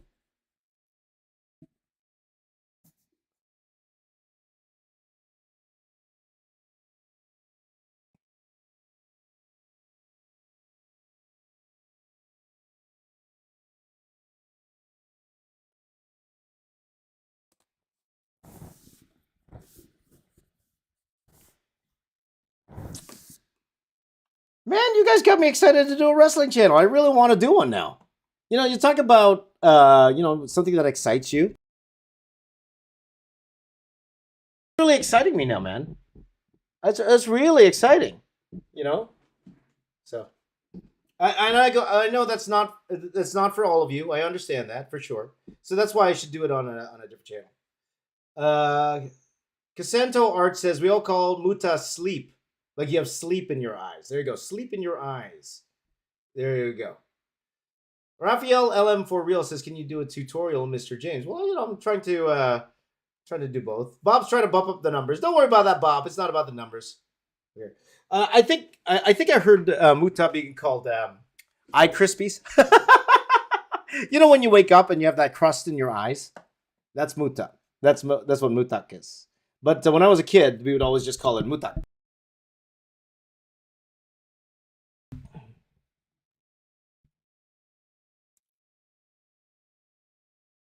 Oh, you know what, guys? Forget it. We're going to do a wrestling channel. We're doing it. We're doing it. I made that decision. You guys made me make that decision right now. I made that decision. We're doing it. We're doing it. We're doing a wrestling channel. We're doing a wrestling channel. Now, the way we're going to do it, though, is maybe I would probably only stream on it on the weekends. So we'll do wrestling on the weekends, right? On the other channel. So most likely the James Raiz channel right now, guys, I'm going to turn that into the wrestling channel. So we'll just do like one piece a week to start off, but then I would do the live streams, right? And then we'll just talk everything wrestling. We'll just talk everything wrestling. Let's do it, man. I'm excited, dude. I am excited. Let's go. Let's go. Let's go. Wrestling channel. There you go. Every time you touch a microphone, I think I gone deaf. Smackdown with James. What's a good name for my wrestling channel, guys? What's a good name for my wrestling channel? You know, I always tell you guys, do something you love, and you guys know how much I absolutely love wrestling. I can't get enough of it, right? I absolutely love wrestling. Smackdown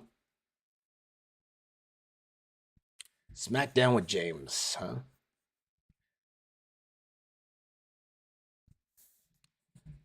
And to be honest, I already have a piece to get started with. I have an AEW piece I never released. I have an AEW piece that I never did. But then again, it's old. Like Cody's on it. Even the late, great Brody Lee's on it. Like I didn't, this was way back. I did that piece of art right after the Rock video came out. So that was like years ago. A couple years ago. But I have it, you know. Smack up with James. We're going all in. There you go. Rumble with James. I'm liking that. I'm liking that, guys. All in for this wrestling channel. There you go, Knuckle Sandwich. There you go. All in. See, Bob's going to be one of my first guests on there. Bob's a big wrestling guy. There you go.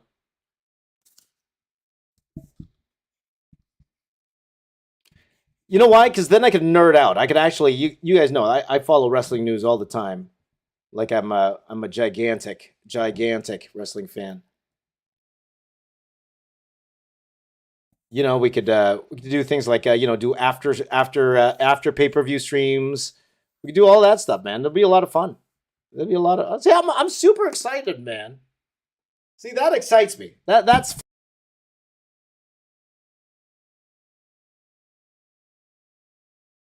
a Marvel fan I am.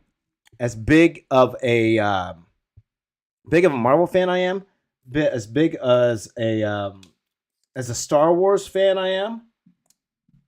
I'm an even much bigger wrestling fan. That's how much I love wrestling. I love wrestling so much. So Raiz Rumble, the Raiz Rumble, the Art of Wrestling. Well, that's Colt Cabana's podcast. I can't call it the Art of Wrestling. That's Colt Cabana's podcast. It's Colt Cabana.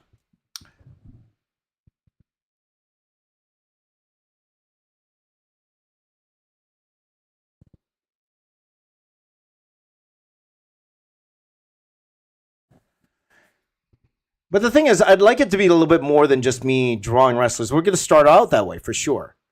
But I want it to be a little bit more than me just drawing wrestlers. If there's fun things that we could do.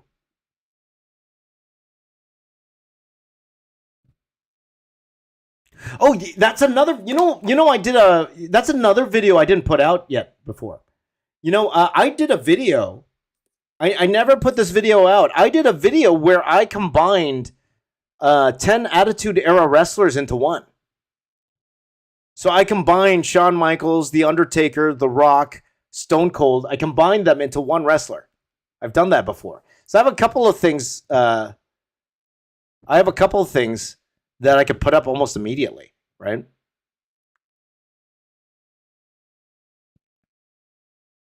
Oh, got so excited. My Zangief's looking off.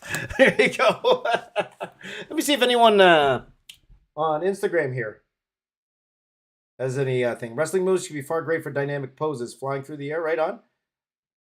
I could draw Logan Paul now. Box circle wrestling channel. Box circle. What they call it, the squared circle, right? Squared circle. Take care, Monolith Art. Take care. Quads bulging and veiny. There you go. There you go. So, yeah. Rock Hogan, Mankind. Yeah. I did that. That's pretty fun. It's a lot of fun, right? So, okay. Well, we'll come up with a name.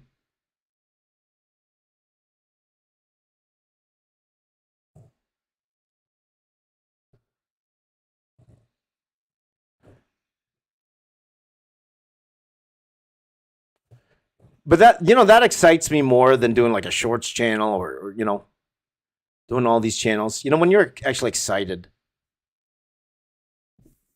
about doing stuff like that,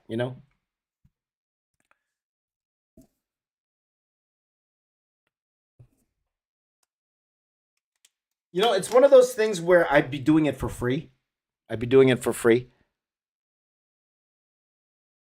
Now, again, I would just convert one of my older channels into that because my older channels, they are monetized. So at least I can make something off it. But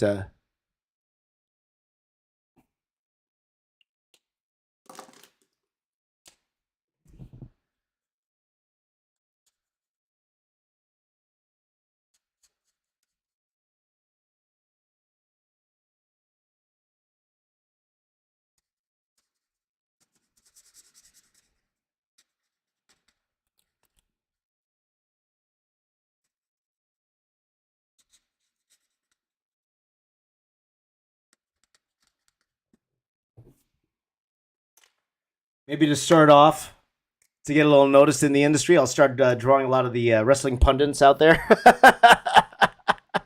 I'll draw all the What Culture guys, and I'll be drawing Dave Meltzer. Colt Cabana liked one of my posts before.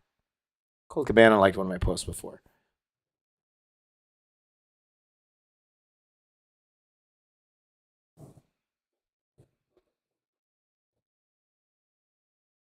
You know, we could do the pieces where, you know, it's like legacy pieces. We could draw all the characters of them. Because here's the deal. Like, for example, it makes a lot of sense that I draw, you know, that I do The Rock and all his rules on this channel, right? Makes a lot of sense. Now, if I were to do that with someone like Chris Jericho and all his different characters, well, it doesn't make a lot of sense for this channel. But that makes a lot of sense for the wrestling channel, right? Makes a lot of sense, right?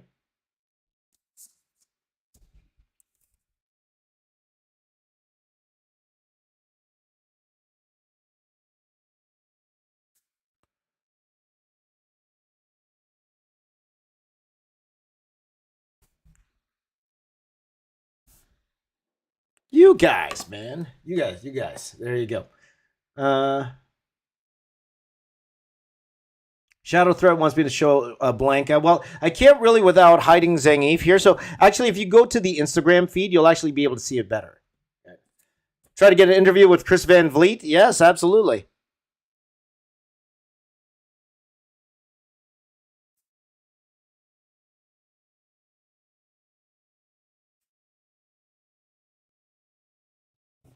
See, now that's exciting.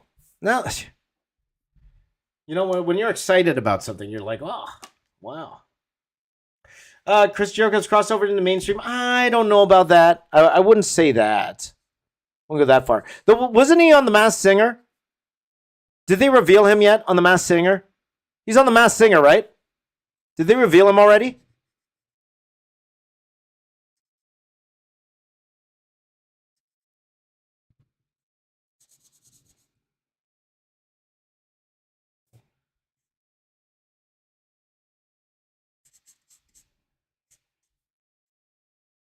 So let's see here. Do I like pancakes? Of course I like pancakes. I like pancakes. There you go.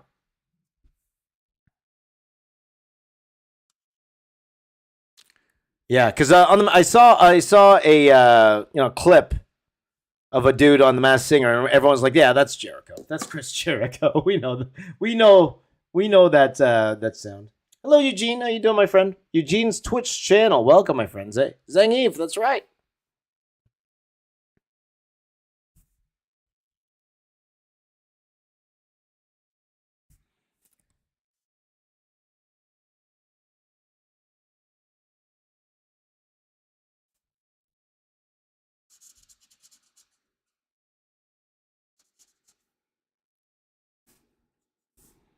So, anyway, just a little food for thought. What time is it now, guys? It is 6:37 on the AM here.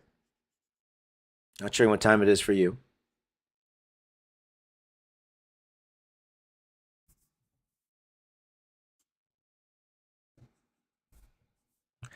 And then you guys just gave me the excuse to buy every pay-per-view now. You buy every pay-per-view now. So what we would have to do then, guys, what we'd have to do is, well,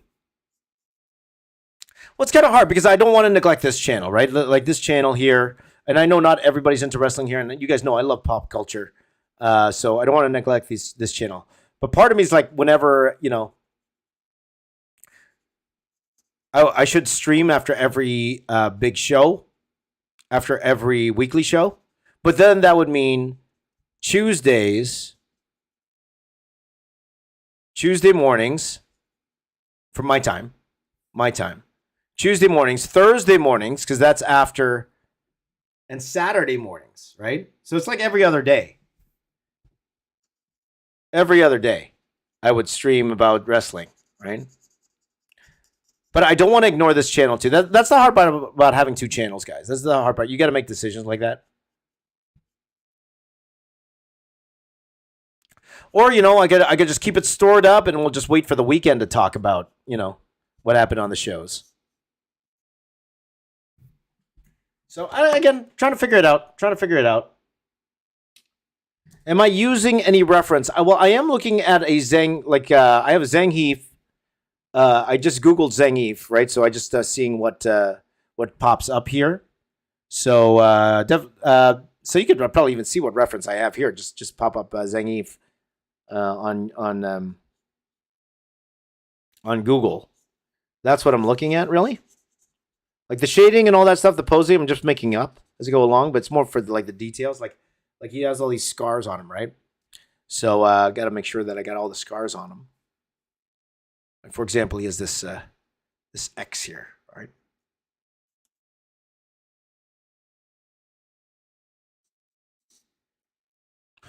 But again, different channel because I know it's not for everybody. I know not everybody likes wrestling, so, and I get that. Totally understood.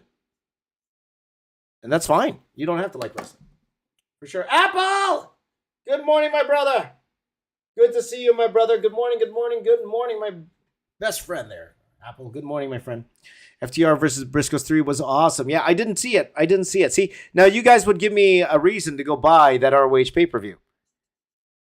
If we were doing the channel, I totally would have bought that pay-per-view. But then again, I was busy that day. It was my we were doing a lot of my daughter's birthday celebration on that Saturday, so I would have to like catch up. I wouldn't have been able to watch it live, but I would have had to catch up. Or I would have caught up by watching it on stream with you guys. I would have caught up by watching it the next day. You know what I mean? That's how I would have done it. So let's see. Good morning, my friend. Big Show is Captain Insano. Yes. See, that gives me a chance to drop Captain Insano.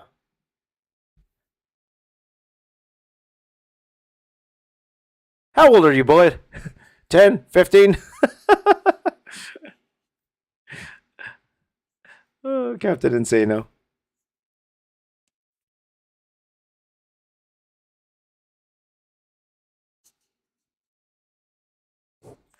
There you go. Kath says, "Am I going to watch Avatar 2?" Yes, I am. I'm actually super excited about Avatar 2. I am. I like that. I like the first Avatar. I understand why some people don't like it. That's all well and good. Okay, if you didn't like it, that's totally cool. Can't deny how much money it made, though. It made a lot of money. That particular one. Now, was it just because of the graphics? Was it just because of the 3D experience? Maybe. But I will say, usually I don't get 3D tickets whenever I go to the movies these days. I don't even bother. But this is one where I was like, I better get the 3D tickets. This is one of those where I was like, yeah, I think I better get the 3D tickets for this one. So I'm excited, man. And, one of the biggest complaints about the first one was the story, where a lot of the critics are saying this, there's too much story in here. I want to know what that means. What does that mean, too much story? What does that even mean? And again, I don't take critics these days, because there's a lot of times critics said something and then I felt one way about a movie and I felt completely different about that movie. So I won't take the critics' word on it. Critics are loving Avatar 2, but again, they also love Turning Red, and I did not like Turning Red. And again, I have my reasons. Again, if you like Turning Red, fantastic. That's wonderful. I'm happy for you. It didn't resonate with me. But we'll see. We'll see if I like Avatar 2 or not. We'll see. Okay, so there you go. I should draw Cammy. We'll see. I'm not sure. I'm not sure if I will or not. Watch WWE John Cena funny moments. See, that's another one. I could do a John Cena piece. Now, a John Cena piece would actually do well on the main channel. It would. But, on the main channel now, guys, I'm just going to stick to doing things like toys, doing things like video games and stuff like that, right? So now that I'm going to have a channel dedicated to things like wrestling, it'll be fun. Like part of me, is like should I separate Marvel and should I separate the comic book art from the Star Wars art, for example? Would the channel do better as separate channels? Like you don't know. So Avatar 2 expectations, James. I actually do have high expectations for it. I do. I'm trying not to go with any movie. I try not to go in with expectations because you have too high expectations. Like it's never going to meet them, right? If you go in with too high expectations, like Doctor Strange, okay? Doctor Strange. How many of you had super high expectations going to Doctor Strange? And some of you love Doctor Strange, so that's fantastic. Especially when you found out about the Illuminati in there. How many of you went in with super high expectations? Especially, like, I was spoiled. YouTube did that for me. You know how YouTube does that? YouTube recommended the spoilers to me. And it's in the thumbnail. I'm like, it's in the thumbnail. Like, I found out about Mr. Fantastic on YouTube. Because YouTube recommended me a video with him in the thumbnail. And I was like, right? And then what can you do? What can you do at that point? But then I went in with these high expectations, and then you see what happened to them, and you're like, well, that was a waste. For me, anyway. Now, again, we don't know what's going to happen in the future. We don't know how they're going to bring back these characters, or if at all. But for what I saw, I was like, right? So I went in with because also with a lot of the Marvel movies, here's the deal. Here's the problem with a lot of Marvel movies today. Here's the problem I find with a lot of the Marvel movies today. It's not necessarily the Marvel movie itself. It's the expectations we give to ourselves. That's the biggest problem I have. Because you start listening to all these and that's the hard part about listening to all of these movie punditry. That's the problem with trying to find out the scoop on all of these different Marvel movies here before going in, is that you hear all these great theories out there, excellent fan theories that you would love to see. So unfortunately, because you heard those theories, even though it was never promised to you, even though it was never in the trailers, a lot of this stuff, you go in expecting those theories to happen, and then they don't. And then you feel disappointed.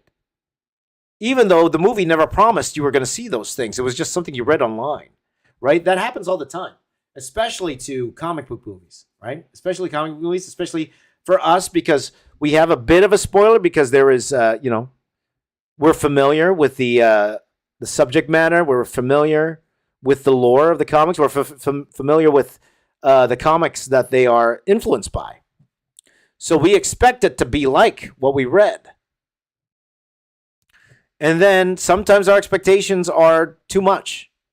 We expect too much from these movies.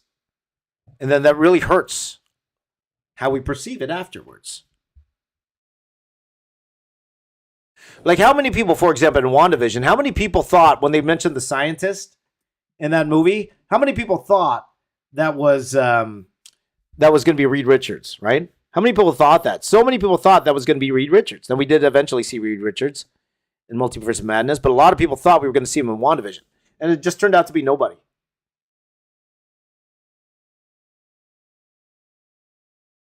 Or the fact we got the Bonner effect, right? The Bonner effect, as I like to call it, right? The Bonner effect. Everyone was expecting something out from that or meaning something. But it really didn't. It didn't mean anything. It's just a joke at the end of the day. It could mean something later on.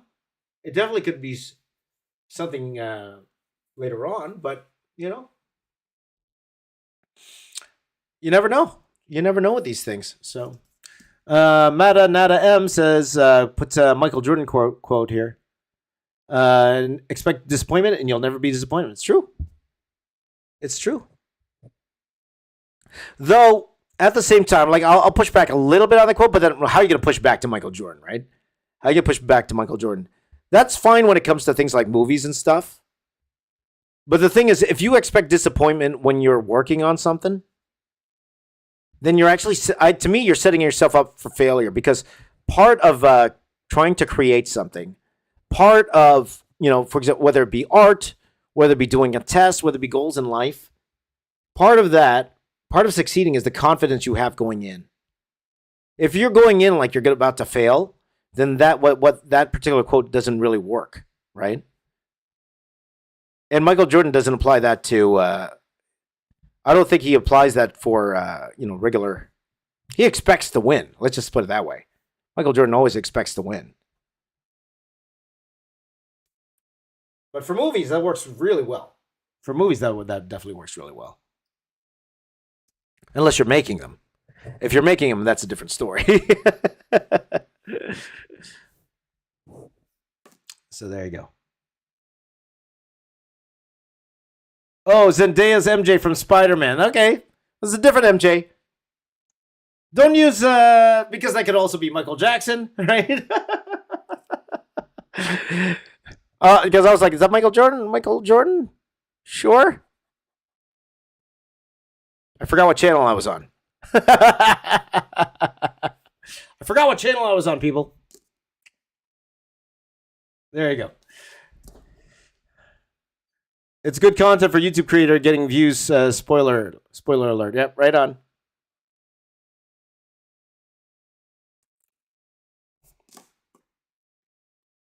So that bloodline piece I'm gonna do, guys, we'll probably do that on the other channel. We'll do that on the other channel.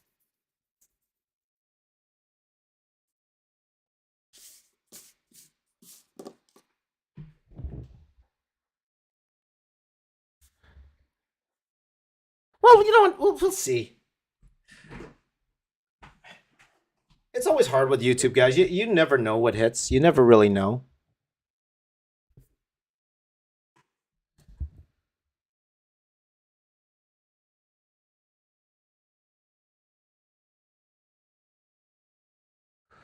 But again, the reason it excites me because it gives me permission to talk wrestling like 24/7. You know what I mean? Because you guys know I could definitely talk wrestling forever. Mario says Zangief is abusing PEDs big time. Zangief is the Liver King. Have you guys seen Liver King's recent TikToks? They're hilarious. His recent his post outing, as we say, his post outing shorts. They're so funny. And he goes, I know we were having fun with roid rage. He's looking at his food. I know we're having fun with roid rage and everything, you know, but that was just in the past. I don't really get roid rage. And then he opens the plate and there's vegetables in there, and then he starts throwing the tables around. Like, what's this? What is this? The dude's funny, man.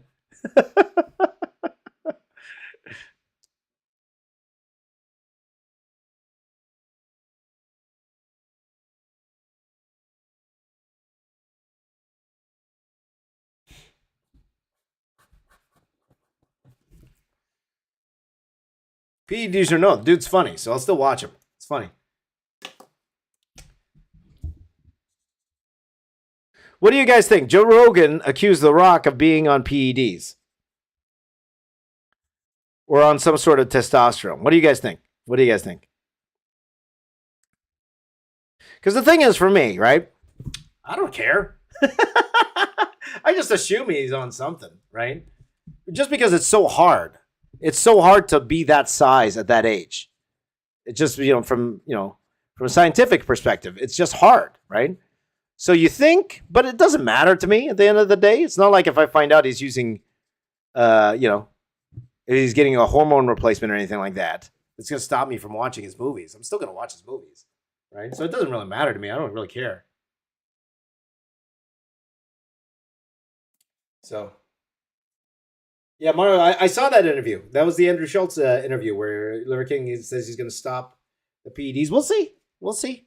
That doesn't matter to me. Like, it's not like I was following his lifestyle anyway.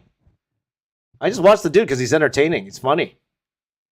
Make me laugh, dudes. That's all. Make me laugh. I'm not on a carnivore diet to look like the Liver King. I'm not. No, because I know that you can't. I knew that. We all knew that. You know what I mean? So, bro is on. That's a Boys reference, I believe, if I'm not mistaken. I haven't really watched The Boys, but I believe that's a Boys reference, if I'm not mistaken. Okay, guys, so we're going to go ahead and draw. Who are we going to draw now? So we got about an hour. We're going to go. Who's next here? We are going to go E Honda now. I'm actually excited to draw E Honda. Hold on.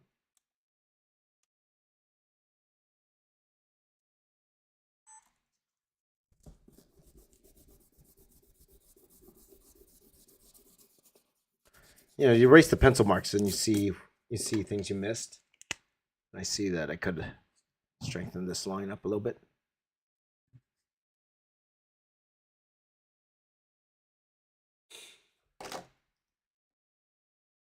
So let's see here. So we'll do Dalsim here. He's going to do Dalsim here, but let's do E Honda here first.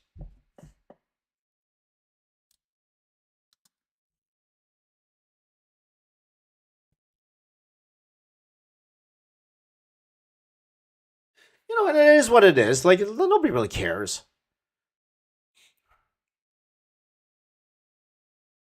You know who I think cares more are people who actually work out and are trying to look like that. You know what this is, guys?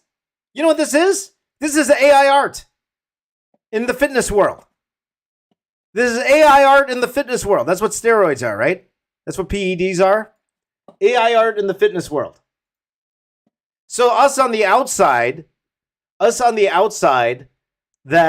see, totally, it's totally analogous. Those on the outside who are not trying to get in shape, we see someone who looks that good on camera. We're like, yeah, whatever. But those people who are trying to get in shape, trying to look like that, they're the ones who are upset, right? Like, these cheaters.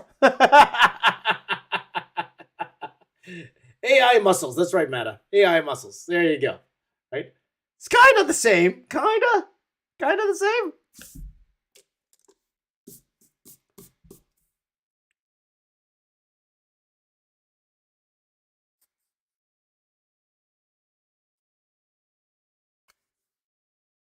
Though, you know, with AI technology, I could probably just tell them, you know, tell the computer, like, we'll attach some AI to this OBS. So like, AI, give me some muscles for this stream here. So I'm gonna look jacked.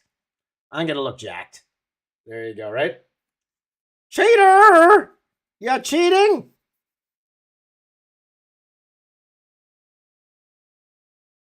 Because, you know, to us average folks, we don't care. We just think The Rock looks cool on screen.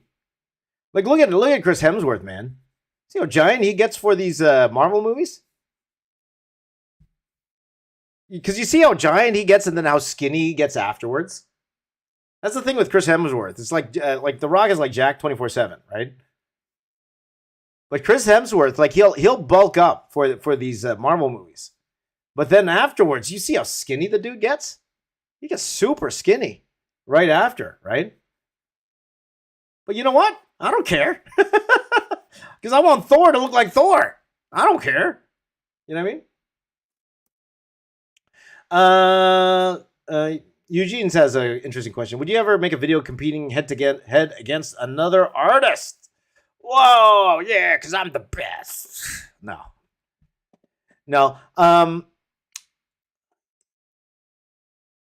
You know, when I did that one against Zach quite a few years ago, I really didn't want to do that video. I don't like competition that way because, number one, art is very subjective. It's extreme. Art is very, very subjective. It's like movies, right? Art is very, very subjective. What you might like, another person doesn't necessarily like, right? Because that's just how it is. And I have no interest in being the quote unquote the best. I know even at my advanced age, even in my experience, there are thousands of artists better than I am. And I accept that, and I'm happy with that. So I got nothing to prove. So I actually have no interest in doing an artist versus artist type video. Because number one, I'm actually happy when another artist does better than me. Like, you guys can come here, and then you could draw this and do a way better job, and I'll be happy for you, unless you did it with AI. No, I'd be totally happy for you. Like, yeah, that's why it doesn't interest me at all. I have absolutely no interest in doing like competitive, like videos like that. You know. Or if I did do it, It'd be for two reasons. Number one, it would be for charity. Number two, I would always make sure my competitor will win. I would always make sure my competitor would win.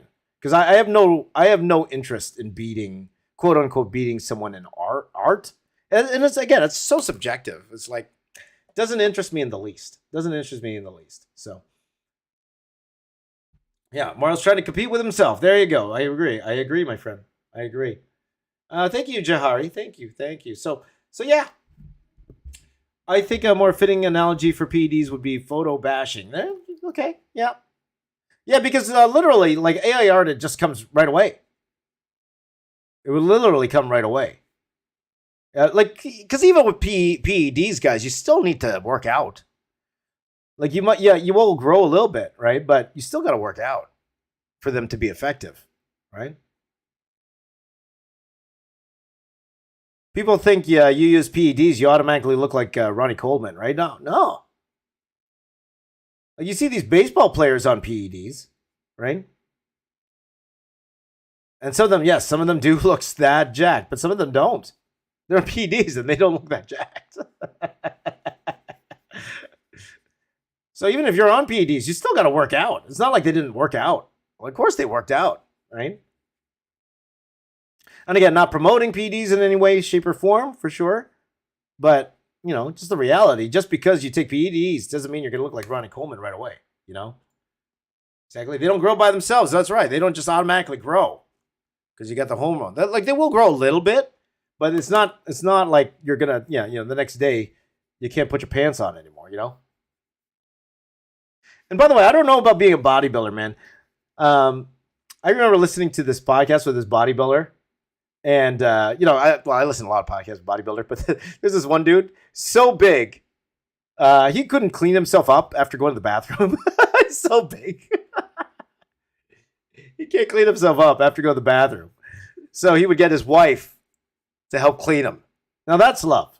That's love. That's love, my friends. That's love.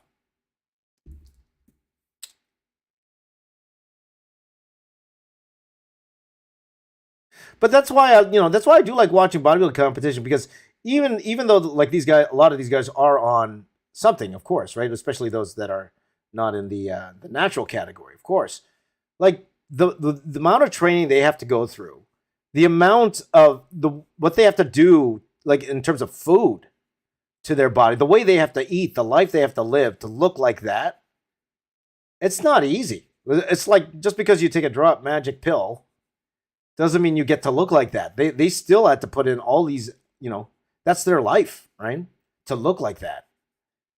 And the amount of stuff they had to put their bodies through. So that's why, that's why it's interesting to me. That's why, it's actually very, very interesting, like watching bodybuilding stuff, right? So let's see here. Apple says, that's me after eating KFC. It's like lifting weights. There you go. Chicken, broccoli, lifting heavy. There you go. Eugene on Twitch says, have you ever worked for Image Comics? Your style would fit nicely for Spawn. The only comic I've worked on, well, if you're going to count the Dreamwave stuff when they were working for Image, yeah.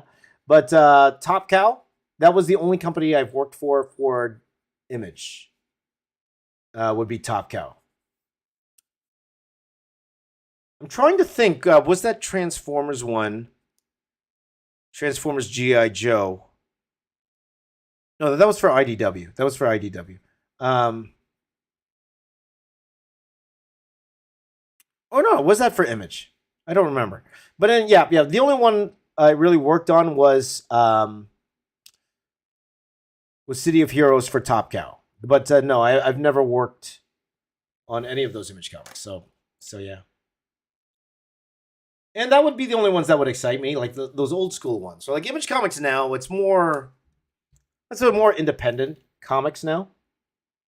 Like you'll get your Invincibles and you'll get your Walking Deads for sure. But then everything else is more like these days, it's more, these independent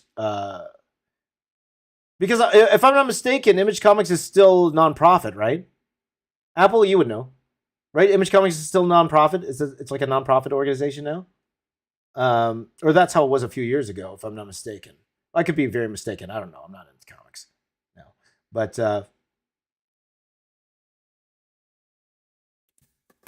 yeah. So, but to do Spawn, it would definitely be a bucket list thing, but I wouldn't do a full book. Again, I wouldn't do a full book. I would do covers, sure. I would love to do a cover here and there, but doing a full book does not interest me in the least. I don't do sequential art anymore, so let's see here. Apple says, yeah, Image owns its name. That's all. Yeah, pretty much, right? Pretty much, right? So just a place for people to publish their work now. Which is unfortunate because, you miss those days, right? You miss the rock star days of comics. That's what Image Comics was, right? The rock star days. Those early 90s, man. When Image was around, it was like comic book rock stars. That's what they were. Rock stars of comics.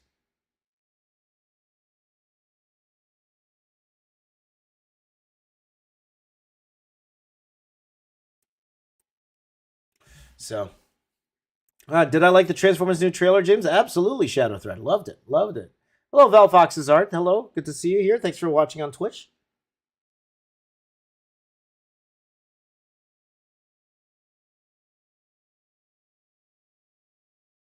So what time is it now? It's 7:06. Okay, we're going to cut it close, guys. I'll be honest, I don't think I'm going to finish. I'm not going to finish in time. And that's my fault. I should have finished it. To be honest, this should have been done yesterday. Should have been done yesterday. Something that should have been done yesterday. This should have been done yesterday, guys.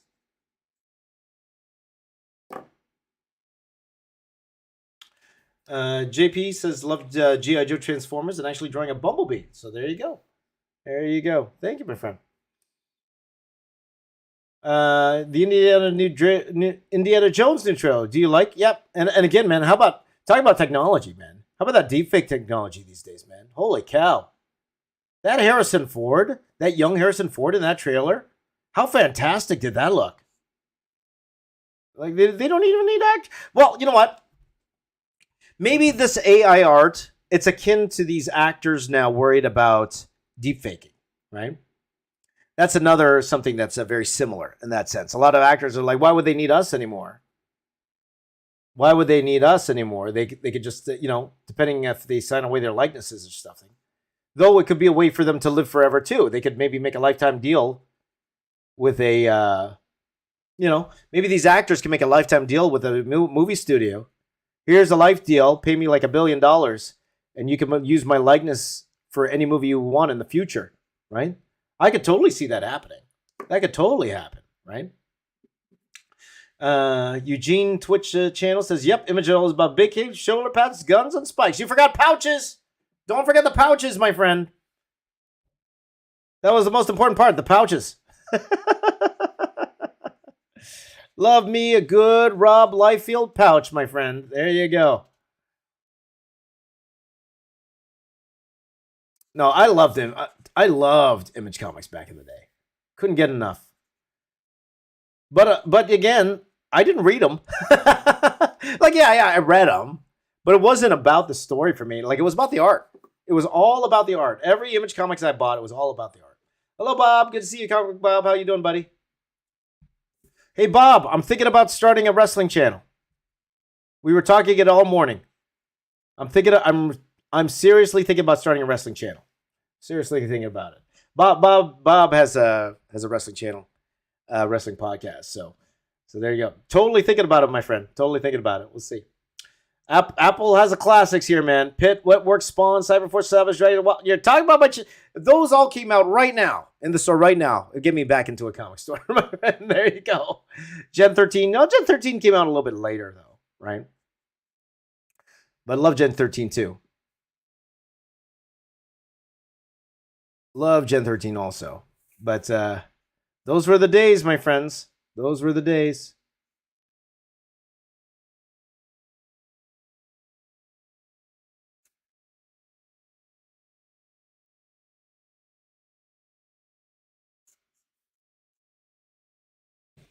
Those were the days.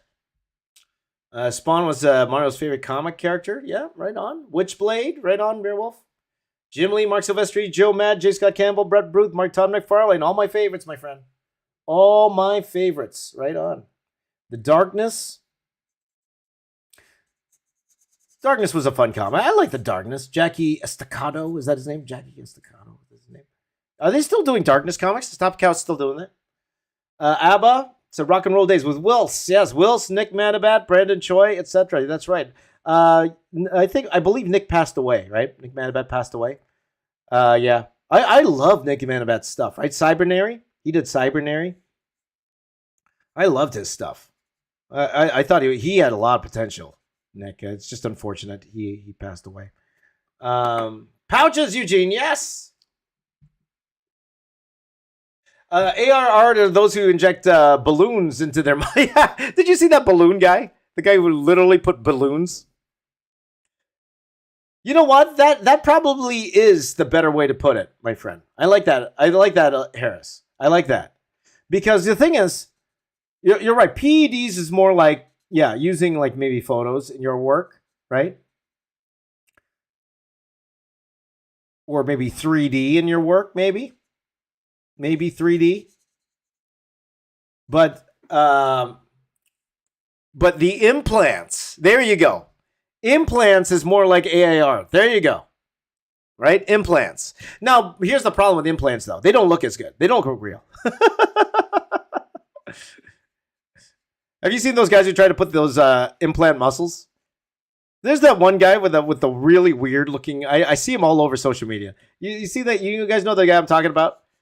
The guy with the implant muscles. He looks so weird. So weird.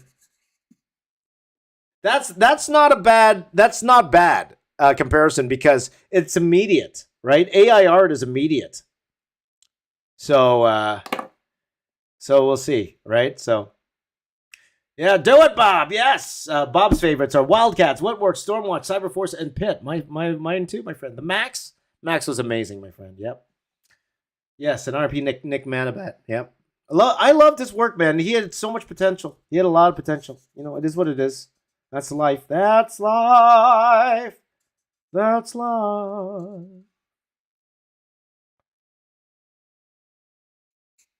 So, yeah, Pit was awesome, guys. If you haven't seen Pit, guys, Pit is great. I love Pit. I love Pit. Jay Lead was great. Right on.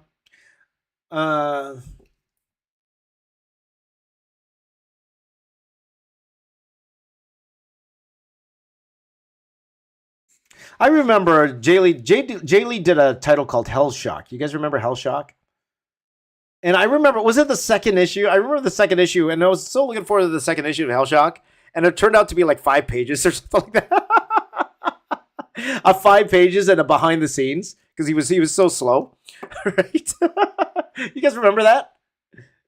You remember that? It was like the second. It was like the second issue or something like that, where it's like. If I could be wrong. I could be wrong. If I'm remembering correctly, it was like the second issue where you literally only had like it's like only like 10 pages or something like that, and the rest was like a making of or something like that. The rest of the book was like that. It was like that. Yeah. Yep. Apple remembered. There you go. Apple remembered. It was a filler issue, right? Well, that's the heart. Again, it's like YouTube in that sense, right? A lot of these famous artists back then, you know, because Image had a very bad reputation for all their books being late, right? But it was the first time that all of these artists who were very reliable artists at Marvel and DC, like they got monthly books out on time all the time. But it was their first time being a boss, and there's way more to being a boss than just drawing a comic, right? They had to take care of all the business side, like all of that stuff. So in essence, like they earned being late for all their books. It was just, you know, and then Jim Lee had a kid at that time. You know, there was like all these factors for them being late with their books. Like the only one I think who wasn't late was Eric Larson, right? He was the only one that wasn't late. So Let's see. Would I like to watch drawing myself? I actually do, JP. I do because I have to see if if I'm drawing where you guys can see. So I have my monitor up here, so I could actually see what I'm drawing.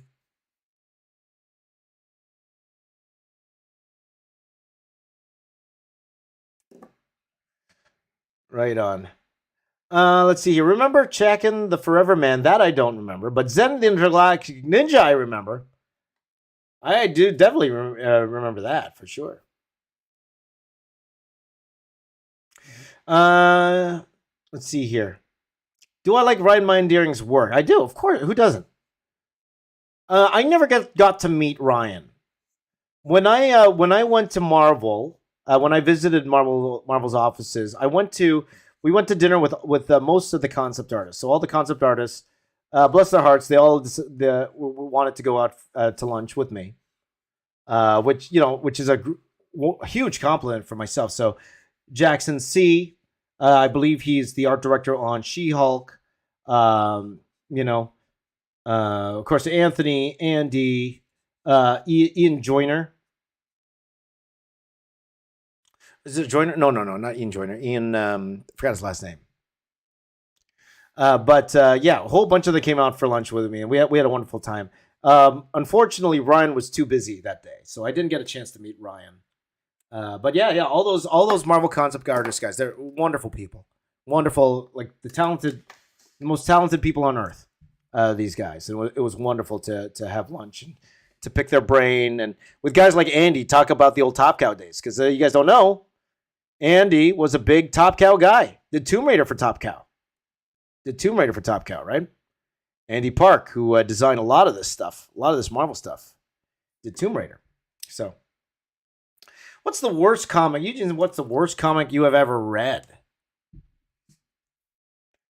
Probably one I wrote. That's a hard question because, again, I didn't collect comics for the stories. Back then, I collected comics not for the stories. I collected it for the artwork.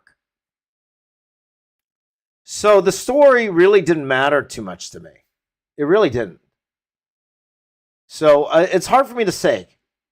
It's really, really hard for me to say because I wasn't I bought comics just to look at the art, really. Like, of course, I would read the story, but it didn't matter if the story didn't make sense or whatever. I didn't mind too much. So there you go. Single characters were on time. That's right. Shadowhawk, Savage Dragon, and Spawn. They were always on time. That's true. That's very, very true. There you go. Second colors on the second mature Hellshock were gorgeous. I haven't actually watched that, right? Cyberforce was steady till Witchblade and Darkness took over for sure. Yeah. But it's true. Rob and Jim, they were pretty late with their books.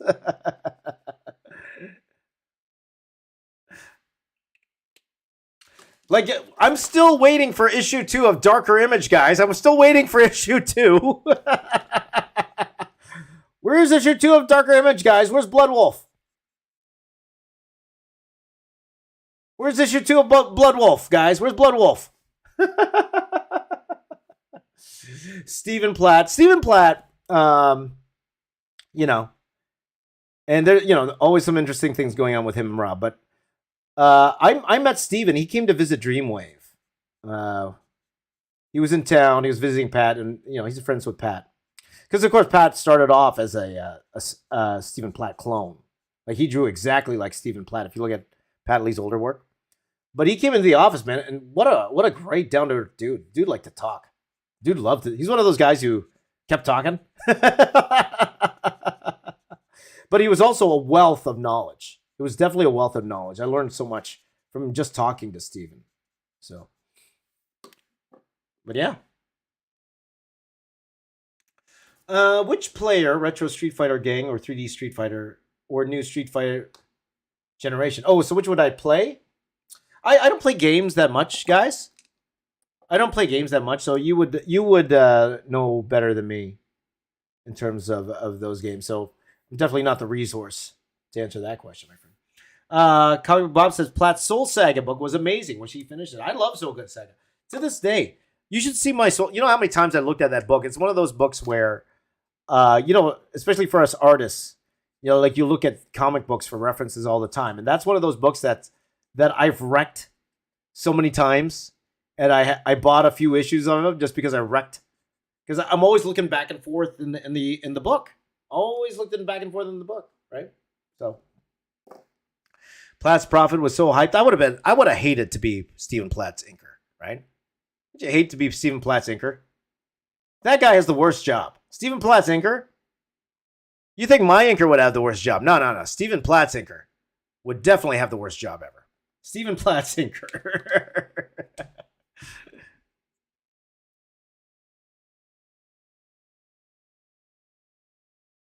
Especially on Prophet. Especially the one, because I believe he was super late, right? Especially on Prophet. It was like, ugh. Yeah, dude, Blood Wolf. There you go.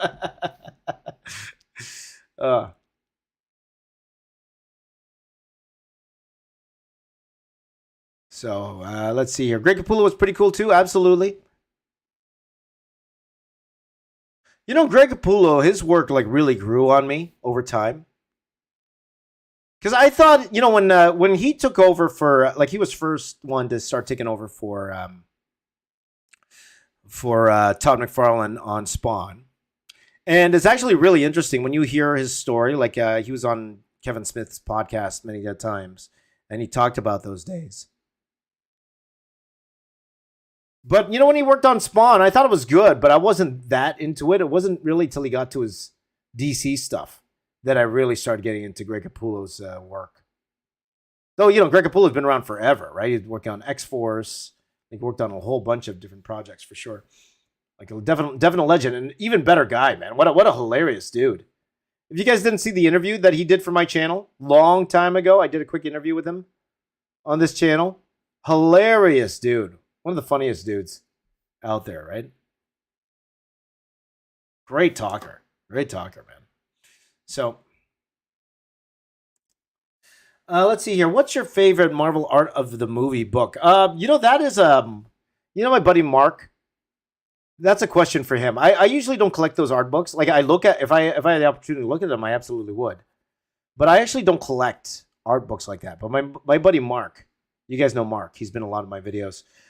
He has every single one. He absolutely loves those art books. So that would be more of a question for him than me, for sure. Creech was great. Loved Creech. Yep. Some profile covers were nuts. Yep. He put everything into them, for sure.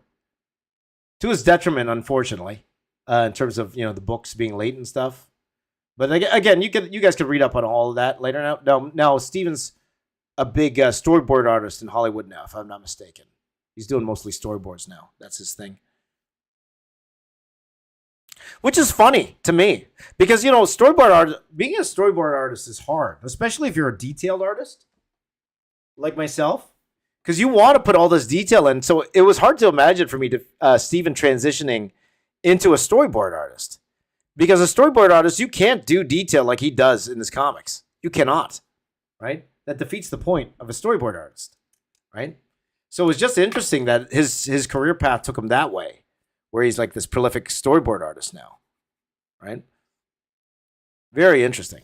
So let's see here, 7:23. So we'll get Del Seaman here for sure, but we'll see. We'll see. Okay, take care, TP. That facial expression is impeccable. Thank you, my friend. Though it just looks like a normal face to me. All right.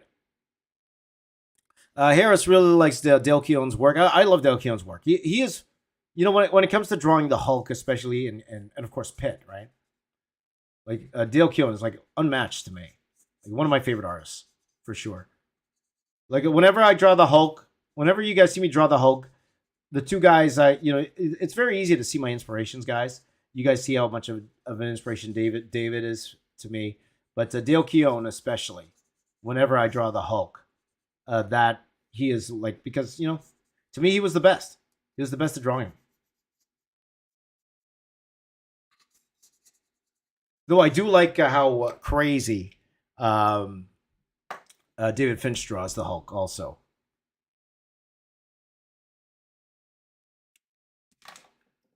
So, Okay, Apple's thing likes the 10th by Tony Daniel. That's right.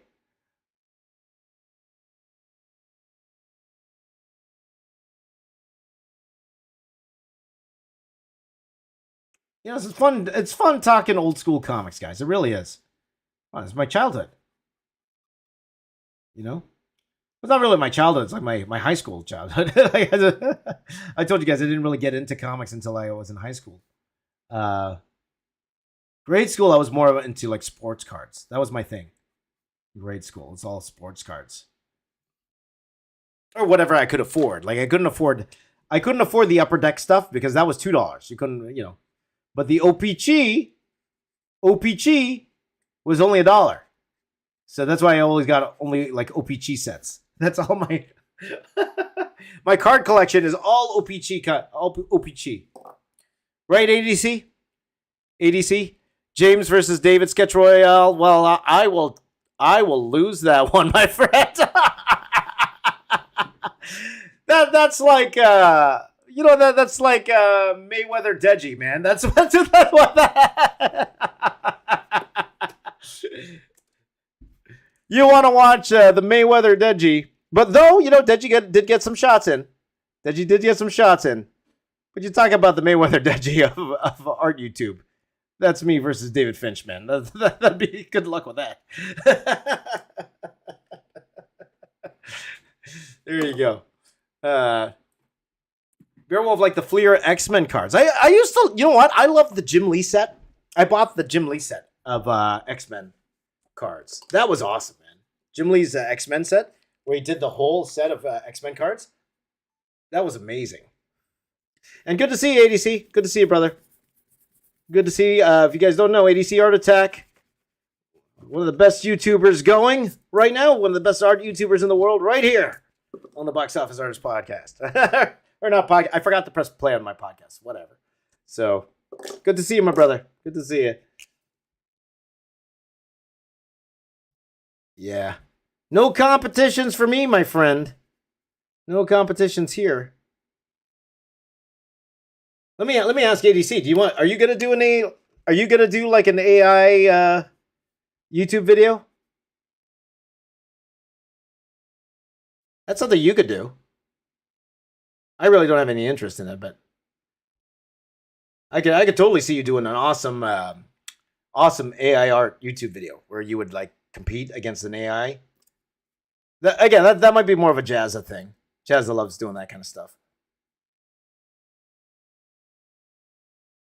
But also for me, you know me, guys. I don't mind losing. I've been losing my whole life.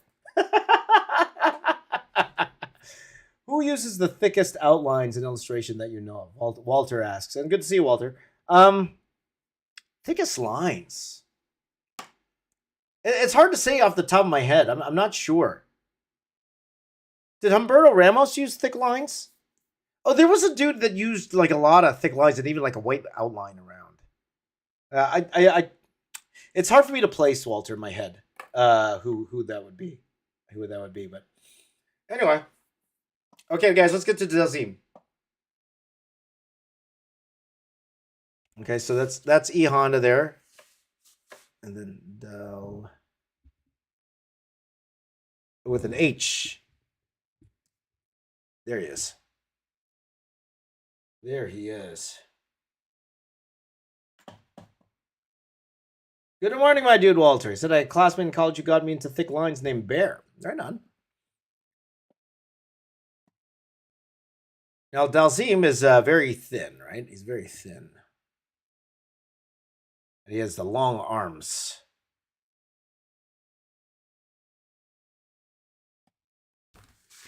This was fun, guys. I actually enjoyed doing this piece here. Though I think I only have time for Dalzim, guys. I think we might need an extra day to finish this off. Or I might finish off my own. We'll see. Abba, I did Blanca already. You can't see it because it's over there. If you want to see it, you might be able to see it on Instagram. By the way, how are my friends doing on Instagram? Let me see. Hi. My friends on Instagram. Oh, yeah, you can't actually see. Wait, is this another drawing? Yep, it's another drawing there, so you guys on Instagram can see. Thank you, Farhan Boy. Welcome. And thank you to everybody who stopped by to take a look at what I'm doing right now. Okay, so let's see here. Anyone remember "Try" by Larry Stroma? I got that one. Buddha 806 says, "Did you wake up early or stay up late?" Wake up early. I'm definitely an early bird. Always been my whole life. Now, the good thing about doing this in the morning, there's advantages and disadvantages. Number one disadvantage, though, is that it's a very awkward time for people in North America. It's very, very an awkward time. But it's a time I could be consistent with. Okay. So, which is why I prefer to work at this particular time here. It's 7:30 in the morning here. We started. What time did we start, guys? Around 4 or something? 4 o'clock in the morning? We could draw the skulls. Man, I Googled Del Seaman. There's so much great art here. There's just so much great art. It's like, you feel, you don't want to compete. It's not a competition. And I'm doing my interpretation, but it's like, man, a lot of this stuff is awesome. A lot of.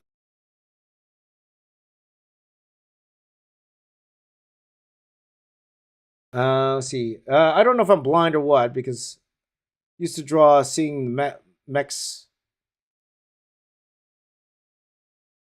Oh, the skin looks a little metallic. It does it? Okay. Okay.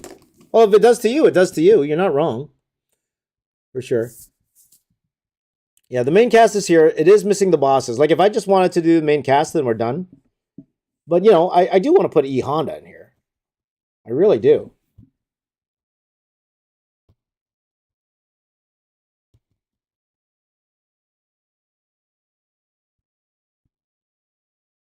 Oh, sorry, M Bison. What am I talking? E Honda. What's wrong with me? M Bison. I want to put M Bison in here.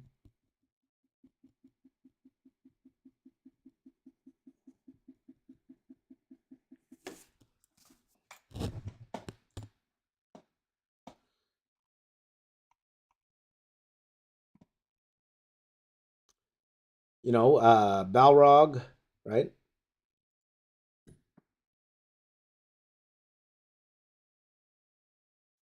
Let's see here. Like this is like the original 8, right? So yeah, Sagat, Vega, M Bison.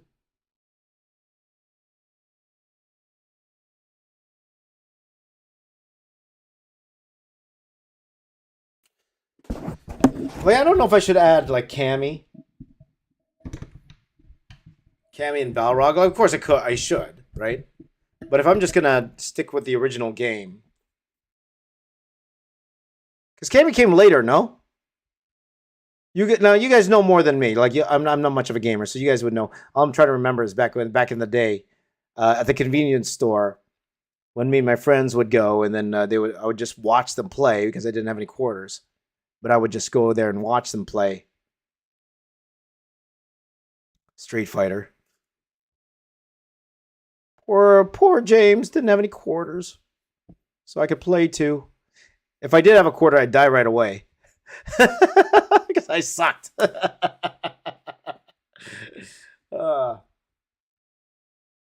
Yeah, definitely have to put Sagat in there, my friend. Yeah, there you go. Cammy came later, right? Yeah, I was pretty sure Cammy came later. Cammy and all this. So it would be more like Sagat, Vega, and M Bison, right? Those are the only 3, right? Balrog? Would Balrog be in there? I think Balrog would be in there too, right?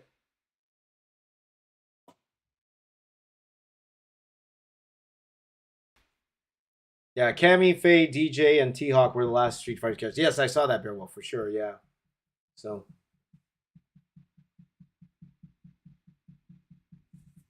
Yeah, Balrog is the first boss, yes.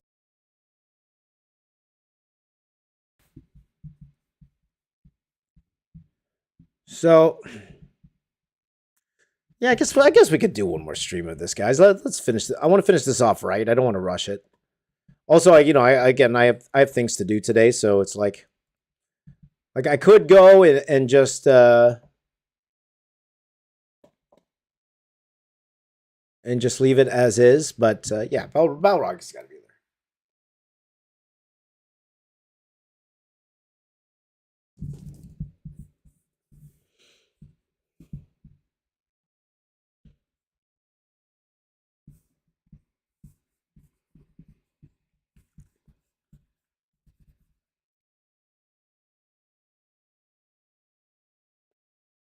So we'll give that a try. There you go. Abba says Humberto Ramos Crimson, Joe Benitez Weapon Zero. Was it Weapon Zero created by Joe Benitez? I always thought that was a Top Cow creation. No, Joe Benitez, he didn't he create the Machinea or whatever? Zero, you're probably right. Just trying to remember.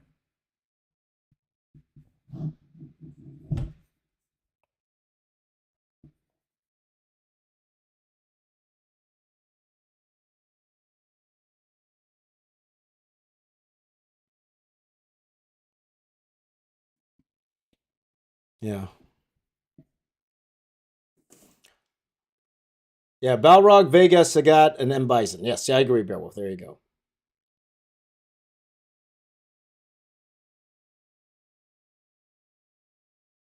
Let's see. Did I know the name swaps internationally? For example, boxer called Balrog everywhere but M. Bison in Japan. Interesting, Harris. Very interesting fact there. I don't even think I have time to draw this Dalsim. I got to leave shortly. Like, let's try. Got about 10 minutes. Because also now I know, guys, I'm coming back tomorrow. I don't want to rush this. So pretty much we have 5 characters to do tomorrow. So, let me just... I don't want to rush it, guys. We'll come back tomorrow. As much as I wanted to start something new tomorrow, we'll come back tomorrow to finish this off. Okay? Executive decision there, guys. Executive decision. In the meantime, guys, one thing I want to do before we leave today, to let me know, you guys let me know, what you think my wrestling channel should be called. JP said, what time zone am I in? I'm from Finland. I'd like to know when you stream so I can watch. I usually start around... So Eastern Standard Time. Or Daylight Time, whatever it is at the time. I believe it's Standard Time right now. Eastern Standard Time. Oh, should I try? Nah. I'm not going to. It's not worth it. Because I know I'm adding another 4 characters here. If I only have to add like 1 more character, maybe. Okay, guys, we'll finish this up tomorrow. There's no rush. You're like, why are we rushing? Only fools rushing. Box Office Wrestling. The BOW, the Box Office Wrestling channel. Box Office Wrestling. It's not bad. The bow. Box Office Artist, Box Office Wrestling. It's on brand. It's definitely on brand. The Ring of Art. That's not bad. Actually, I don't mind that. The Ring of Art. James Pro Wrestling Federation. Drawn to the Ring. That's not bad. That's interesting. Drawn to the Ring. I like that. I'm liking that. That's pretty cool. Okay, guys. I was going to draw the scene, but we'll just leave it. We'll leave it for tomorrow. I don't want to rush it. I want to make sure that, since we're dedicating one...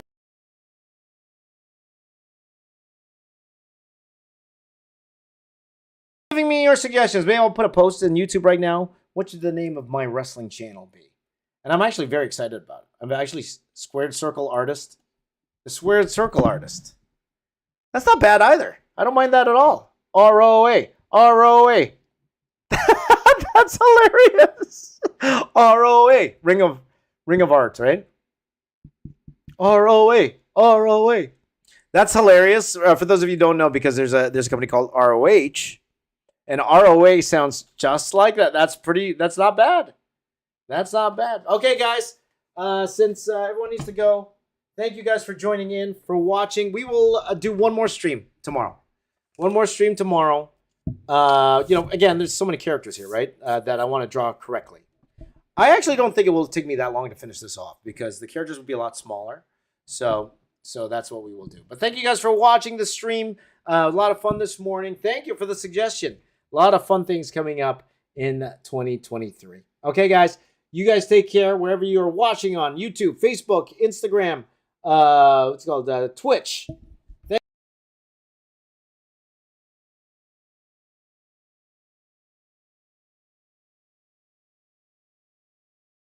My name is James. I am the box office artist. I'm here to say, keep drawing, my friends. Keep drawing.